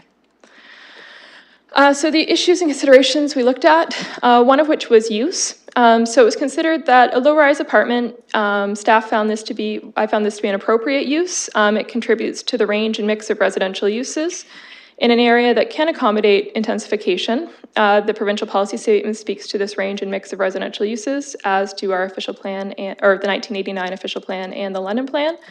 And the low-rise apartment use is permitted in both the official plan 1989 official plan designation and the London plan place type that apply to the subject site.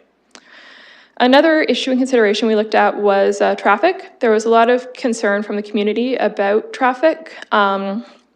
This traffic impact was actually found by our engineering department to be minor, and it was deemed to be acceptable. Another sort of issue and consideration we looked at was the intensity and form and the scale of the development and impact on the neighborhood character. So while generally we are very supportive of intensification, both the PPS, the London plan, and our 1989 official plan speak to how this must fit within the local context. The requested building, or the requested height of 15 meters, which is actually taller than you'd usually see for 4 stories, and the front yard setback reduction, both are significantly taller and set significantly closer to the street than the other buildings in the surrounding area. And so they haven't really demonstrated that fit with the character of their surrounding neighborhood, in our opinion. The requested density, so while generally in the low density residential areas, we say, okay, you can have 30 units per hectare and then up to 75 if it fits. If it's been demonstrated that it can fit in the neighborhood, in which case it hasn't been demonstrated in this instance. And those concerns about fit were also shared by the urban design peer review panel. Another matter in terms of form was a recommendation that we have that regardless of what the LPAT determines on this application, the need for a public site plan process. So the community has expressed a number of concerns related to site plan matters, such as landscaping and buffering, location of garbage, vehicular access, privacy and overlook, and the impact on existing trees. So it's one of the things that we considered was that should the LPAT decide to approve the requested development, that we should still encourage them to have that public site plan process as a requirement to allow for community input on these matters. So another issue and consideration we looked at was the need for a hydrogeological assessment. So there's actually a well on the adjacent property at 1158 Byron Baseline Road, that heritage listed building. And there's requirements actually that in both the 1989 official plan and the London plan that if you're in the vicinity of a well, you have to demonstrate that the quantity and quality of the groundwater will not be impacted by your development. So we never actually received a hydrogeological report from the applicant to demonstrate that. And this also flows into matters that we'd have regard to under the Planning Act in terms of health and safety as a matter of provincial interest when looking at zoning bylaw amendment applications. And the PPS also identifies the need to avoid developments that can have public health and safety concerns, and it explicitly is against the official plan policies in the 1989 and also the enforced policies in the London plan that require those zoning amendments in the vicinity of existing well to demonstrate that the groundwater quality and quantity will not be negatively impacted. So just in summary, in terms of the requested development, there's concern that does not have regard for matters of provincial interest in the Planning Act. So one of those matters is that built form will be well designed and encourage a sense of place. And also talks about the protection of public health and safety. And in this instance, it hasn't been demonstrated that this requested development would not negatively impact the well water on the adjacent property. And that fit has also not been shown in terms of a built form. It's also shown that it's not consistent with the provincial policy statement. The provincial policy statement does talk about intensification, but it does talk about that you need to look towards that local context, and it hasn't been demonstrated to fit in the local context. And then there's also the PPS requires that you avoid development that can cause public health or safety concerns. And similarly, it also doesn't conform to the 1989 official plan or the London plan, because it hasn't demonstrated that fit. And we also haven't had a demonstration of protecting the groundwater quality and quantity for the existing wells. So it's recommended that the LPAT be advised that Municipal Council request the zoning bylaw amendment be refused for the following reasons. That the requested zoning bylaw amendment is not consistent with the provincial policy statement. It doesn't conform to the 1989 official plan, and it doesn't conform to the London plan. But it's also recommended that should the LPAT decide to allow the appeal, should they choose to approve it, that we request that the LPAT, or that Municipal Council request that LPAT withhold its order approving the application until the zoning bylaw amendment is in the city standard format, just so it looks like one of our bylaws, that the hydrogeological report has been completed and all necessary mitigation measures have been implemented to make sure that we're able to secure that public health and safety, and also that there's the requirement that they have that public site plan process and that they withhold their order until they've entered into a site plan agreement. And then it's also recommended that the city solicitor be directed to provide legal and planning or other expert witnesses as representation at the LPAT hearing in support of council's position. Thank you, Ms. Canario. Any questions of technical nature from the committee? Seeing none at this point, I'd imagine a representative from the applicant is here. Welcome. There's a microphone here. And there's one right beside you there too. Okay. Thank you, Mr. Chair, and thanks to Ms. Canarium for professionalism throughout this whole process. It's been highly appreciated. The report is well-written, well-balanced. However, we do not agree with the assertion that it doesn't comply with the PPS, the current official plan, and the upcoming London plan. You'll note throughout the report that the report does say that the application generally applies with, but the only stickler seems to be that it doesn't fit on the site. That wording is consistent throughout the report. Our contention is that, in fact, the application, the proposal does fit the site. We have a secondary process called site plan approval, which we work with the municipality to make sure that the development complies with the zoning regulations, that we take into consideration the concerns of the residents. So we believe there's a secondary process in place for those concerns. We appreciate that there's considerable opposition to this particular application. However, the planning paradigm is changing throughout Ontario. The municipalities and the province alike are requiring higher densities, even in established areas as they redevelop. So we see that there's a shift in paradigm in terms of density and infill and intensification proposals throughout the province. We have not really had a confirmation of what municipal staff will sort of support in terms of the height. The height seems to be the major issue here. We had talked about in terms of 3 stories, but we were never able to get a confirmation from staff that 3 stories was acceptable. Our proposal, of course, is 4 stories. So the net result of that is we're talking about 1 story in terms of potential impact on the surrounding neighborhood. So we think that we're actually quite close with the municipality, but we're not really sure. And we don't really agree with the assertion that the project as submitted does not comply with the applicable planning policies. And with that, I will hand it back to you, Mr. Chair, and we'll be glad to answer any questions. Thank you very much. Thank you, sir. Could I just get your name and the agency I'm you sorry. represent? Ben Billings, LDS Consultants. Thank you. Thank you very much. Look to the committee for any questions for the applicant's representative.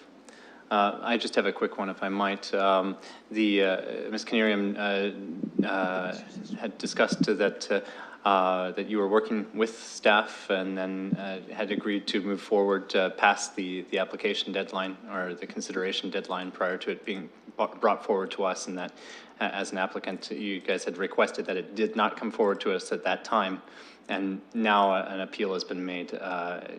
What does that represent? Well, that represents, Mr. Chair, that we were, in our opinion, unable to sort of reach an agreement with staff with respect to how to go forward with the application. As mentioned, there was some discussion about a 3-story proposal, but that was never confirmed in writing by planning staff. So that's where sort of things broke off in terms of discussion. Thank you. I'd look to the community for any questions or comments. There's a couple of microphones here. I understand we have a presentation. I'm going to lay out a few ground rules. You may have heard them when I talked about the South Street site. There may be a divergence of opinion. We ask that everybody is respectful to each other's positions and statements, that you are welcome to hold signs. They cannot obstruct others. They cannot be placed forward. We ask that there's no cheering, booing, hissing. Accolades for the chair are always welcome, however, and that we keep the comments to 5 minutes. I will time them, and at the 4-minute mark, I will try to give you a warning to say you've got about a minute left. So as you come forward, please state your name and address. If you're uncomfortable giving so, then the clerk can get that from you afterwards. So welcome. My name is Dan Doroshenko, and I reside at 374 Foyston Road in Byron. And I'm Greg Thurston. I live at 18 September Lane, also in Byron. We are here representing a community group in excess of 150 residents on record in opposition to the notice of application to amend the zoning bylaw from residential R1 zone to residential R8. We as a community are not opposed to developing this parcel of land with a higher level of density than the single-family homes that used to be located here, with townhouses, cluster housing, or semi-detached homes as currently located on Byron Baseline. A number of inaccuracies are contained in the developer's original urban design brief dated December 2017, which this company has presented to the planning department to support their request for this zoning change. They say that the proposed 4-story apartment building provides a compatible height and massing with surrounding residential development. As submitted under their compatible building design and character and image sections on pages 2 and 11 of their document, and I quote, "The project is quite like the low-rise apartments located a short distance from the site on North Street," unquote. The red dashed lines on this screen showing the height of the 3-story apartment building is relatively the same as the surrounding single-family homes. A different perspective on the same property with the red line showing that the bottom of the 2nd floor of the apartment building on North Street is level with Byron Baseline Road. Referring back to their statement on pages 2 and 11 of the report, quote, "As well as the townhouse development at 1100 Byron Baseline Road, the height and scale of the proposed building is in character with this development," unquote. This is untrue, as 40% of these units are single-story and the remaining 60% are 2-story only. Building position on page 4, quote, "Adjacent to the west is a 3-story Victorian design home," unquote. This home is clearly not 3 stories. Additionally, in the London Plan number 1, page 5, compatible building design, their response, quote, "The proposed 4-story apartment building provides a compatible height and massing with the surrounding residential development," unquote. As demonstrated, it is not compatible in height with the surrounding residential development. The section called Natural Environment on page 12, and I quote, "The site is largely vacant," unquote. The developer removed 3 existing houses to make this site vacant. In the same section on page 12, quote, "There is a significant cedar hedgerow along the southerly property line," unquote. According to a consulted arborist, this is not a hedge, rather it is a row of individual trees. Quote, page 11 and 13, "The retention of the cedar hedge is important to maintain an adequate transition of buffer from existing uses," unquote. As clearly evident in this picture and taken from the backyard of 14 September Lane, it is not the buffer that they claim.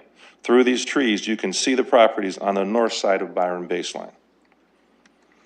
Number 13 on page 7, residential and mixed-use buildings will include exterior amenity space. Response, quote, "The proposed development will provide considerable amenity space to residents," unquote. As per the Urban Design Peer Review Panel minutes of December 20, 2017, the panel made the following recommendations. Amenity space and front yard buffer required, needs amenity space for tenants. Further, in the Urban Design Peer Review Panel minutes, these are the findings of a panel of experts appointed by the city to comment on proposals. They stated, the apartment building is too tall, too big, footprint too large. Consider different built form to reflect the patterning of the neighborhood, need to look at reducing height or a townhouse model. We were at that meeting on December 20, 2017. There was not a single positive comment about this proposal in its current form by this panel of experts appointed by the city. This location map creating... Just about 1 minute, sorry. This location map created by the planning department indicates the area of the proposed zoning bylaw amendment property. East of the property at the southwest corner of Colonel Talbot and Byron Baseline is 1100 Byron Baseline Road, all 1- and 2-story condos. At the northeast corner of Byron Baseline and North Street are 3-story apartments, 420, 430, and 440 North Street. And 7 duplex homes are located directly across from 1100 Byron Baseline. The remaining homes surrounding the property are all single-family homes. According to a planning department records, there are 149 interested parties related to this proposal, and hundreds of emails have been received. There have been 2 well-attended meetings at the Byron United Church, plus a 3rd meeting at the Byron Memorial Public Library. We invited the developer and their consultant to 2 of these meetings, which they attended. At the first meeting on December 13th, 2017, it was apparent that the will to compromise with the community had come up with a more palatable design for this property. In the second meeting on January the 8th, 2018, that will was no longer present, and there was a sense that the developer was unwilling to work with us to achieve the goal. In summation, it is our request that the Planning Department and Environmental Committee recommend to City Council decline the application for zoning change for this development. Inasmuch as the developer has decided to take this directly to the OMB, we further request that the city oppose this proposal at that hearing. Thank you for the opportunity. Thank you. Look for other speakers as well. We've got 4 microphones. Just need your name, address, and comments. Hi, I'm Terry Wisniewski. I live at 27 September Crescent. I've been a resident in that area for 30 years. We've seen a lot of change in Byron over that time, and most of it has been welcomed by the community. I'd like to say at the outset that my husband and I are not against developing that property. In fact, we've looked at it for years and said it's an empty site and we'd like to see it developed. Unfortunately, there are a number of issues with this recommendation. And the greatest outside the fact that the building is way too large for the existing site is parking. The consultants have blithely stated that the above-ground spaces are more than adequate as the people are in said buildings, the majority of which will be using public transit. I'm amazed that they can look into the future and know this. Most people I know own at least 1 car, if not 2. The answer is not how to provide adequate parking, would be simply to put it underground. No need now to push the building right on top of the sidewalk in order to squish enough spaces for the required parking spaces.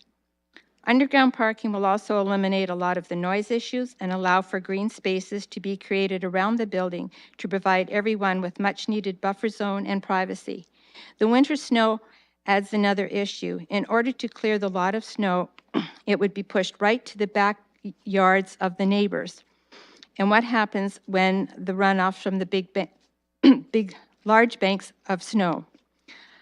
Underground would be more expensive, but at least a multi-leveled construction that will take place underground will be more expensive, but all the latest multi-leveled construction that has taken place recently in Byron has this feature. The simplest way to resolve all the many issues is to deny this request and send the builder back to the drawing board to create a new plan that will be much more in tune with the existing surroundings of the single-family homes of 1 or 2 stories. A 2-story condo, would still allow the builder to make a lot of money off of these properties. When all is said and done, the properties were purchased with the designation of single-family homes. And to date, I am unaware as well of any compromise on behalf of the builder. Allowing a developer to go ahead way beyond the set out guidelines could easily lead to a domino effect that will become a free-for-all with regards to all small lots within the city. Thank you for your time and consideration. Thank you. Further comments? Welcome. Sorry, I'm a little taller than the last person. I'm Robert Toft. I live at 34 September Lane, and I'm one of the people that submitted a written document to the Planning and Environment Committee. I agree with everything everybody else has said here tonight on the residents' side. And I noticed in the meeting tonight, I was here at 5, and heard some of the other developers actually seem to work with the community openly and get their input before they submit plans, and then are willing to change those plans if they have further comments that are in need of consideration. But I noticed the developer for this application has not done that. And in fact, I attended some of the meetings, and I was quite heartened that the panel of architects that you employ to review these projects thought it was a pretty poorly conceived document that they had submitted there in terms of their planning report. When I read their planning report, I was shocked at how much misrepresentation was in it, which Greg and Dan had pointed some of that out, and I pointed it out in my report. And I'm of the old-fashioned belief that there needs to be honesty and integrity in dealings with the city, in dealing with the residents, and we simply haven't had it from this developer. Thank you. Thank you. Any further comments? Okay, I'll call one more time. And the third final call. Seeing no further comments, I'll look for a vote, motion to close the public participation meeting, moved by Councillor Cassidy and seconded by Councillor Hopkins. We'll open the vote.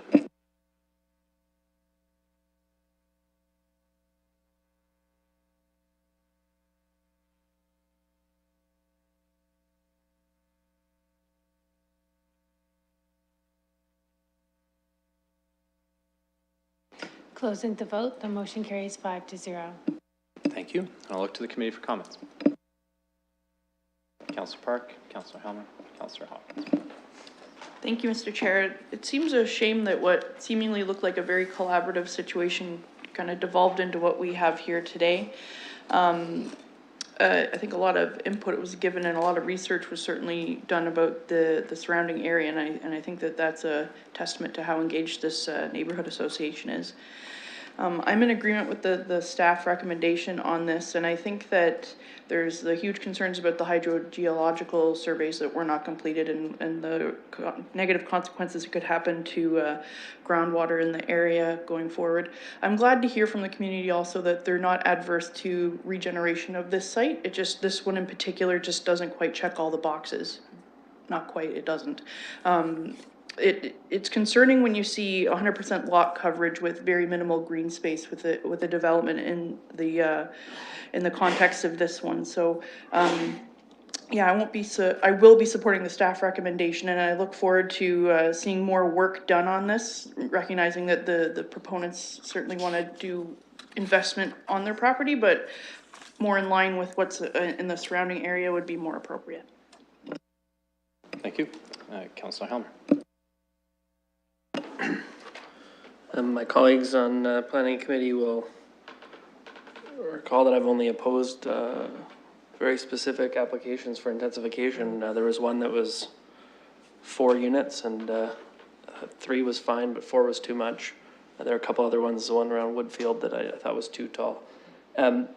This one as well, I would support some intensification on this site, but particularly the lack of green space and landscaping, the kind of buffering that you would normally have, the specific context where it's on a slightly elevated lot relative to the other ones. You know, it's one thing to say, well, it's this tall, the building, but it's how it presents onto the street, and matching it up at least to fit into the general rhythm of the street from an urban design perspective.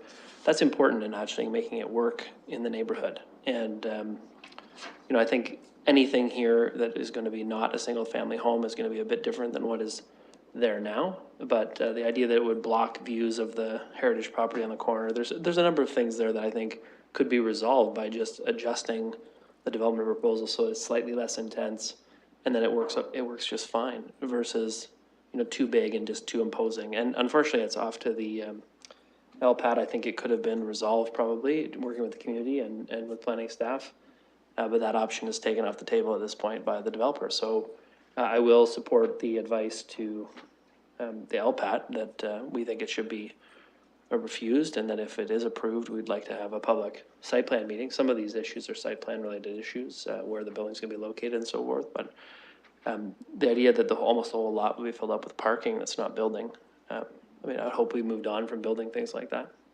and then we're not gonna start approving them now. Councillor Hopkins.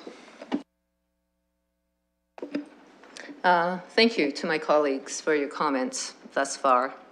I really appreciate them, and I want to thank the community too for your presentation and for coming out. You've spoken, and it's quite clear. I know this has been very divisive in the community, and I do want to thank the applicant for attending the community meetings. There have been a number of them, and it's not easy when it's such a divisive situation. But I do believe that things can work out somehow. I think the community, the conversation has always been no to any kind of intensification. The conversation, I think, with the community has always been, we're not opposed to intensification, but what kind of intensification and does it fit has been a big concern in the community. And I've often walked that street, and I often look at the layout of the land being high and then a 4-story apartment building, and how it is fitted in there is always, how is that going to work? And where are the amenities and the buffering? And I know the people that are living in the house, the historical house right next door to this development, aren't here tonight, but they use their well water for drinking. And it is something that is very, very important to them, that they have that well safe and secure. And a hydrogeological report or assessment must happen on that property. So I'm glad to see that in the recommendation. I'm very supportive of refusing this application. And then in case this does get approved, and I just want to remind the committee, this is at LPAT, and LPAT having the 2 streams, this is the old stream, this is going towards the O1B, so that decision will be made, and the further need for that hydrogeological report must be in there with the site plan, public site plan process. I know the concerns, and if you read these concerns, there are many, and that can be still dealt through the site plan process, but the opportunity right now, when we do talk about intensification, it is fair to have these concerns addressed as we go through this public meeting. I'd just like to more or less just emphasize the 3 concerns that I've heard loud and clear from the community, is how this does fit on this property is a concern. Even though if you look at the what is allowed in this area, it is allowed up to 4 stories, 2 to 4, but that doesn't necessarily mean that 4 fits into this property. It could be a lower story. So I'm very supportive of this, and obviously directing staff to attend the LPAT proceedings, providing legal and planning support as well. Thank you. Any further comments? Councillor Cassidy. Thank you, Mr. Chair. I'm happy to support the staff recommendation as well. I'm probably not a surprise to anybody on the committee. I consider past applications that were approved in Ward 5, and at first blush, I thought, okay, why would staff recommend refusal of this one compared to others? And I actually see very clearly why the difference. The proposal that was approved last year for rezoning in Ward 5 had 2/3 of the property as landscaped open space, and there doesn't appear to be any open space on this property. And the proposal in Ward 5 included underground parking, and this is all surface parking. So I agree with everything my colleagues have said, and I'm extremely cognizant coming from a ward that's mostly residential and has a few of these kinds of sites available for intensification. I'm very aware of the effect this has on a community. And it's vital to ensure when we approve intensification or infill developments in established neighborhoods, they must be the right development in the right location, the right fit, the right size. The context of the neighborhood must be considered. So as I said, I'm very happy to support the staff recommendation, and I want to thank the community members for coming out. It's the quietest public participation meeting I've ever witnessed, but you've made your voices heard loud and clear. Thank you. So I'd look for a motion. Moved by Councillor Hopkins, seconded by Councillor Cassidy. That's staff recommendation is noted on the report. Any further discussion at this time? Seeing none, I'll call the vote.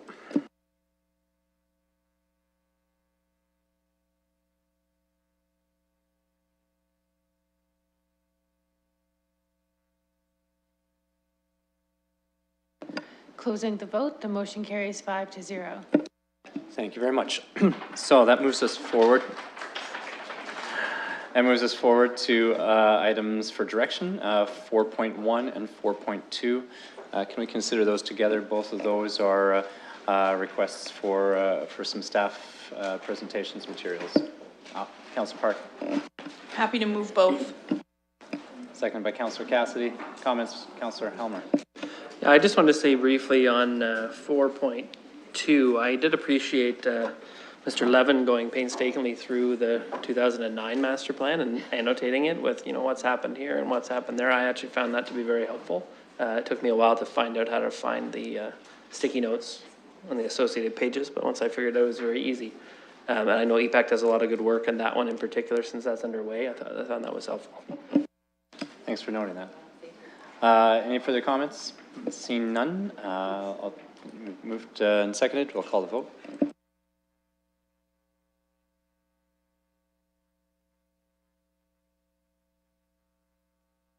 We're going to do them separately. So that was 4.1. Closing the vote, the motion carries 5-0. Okay, and on 4.2.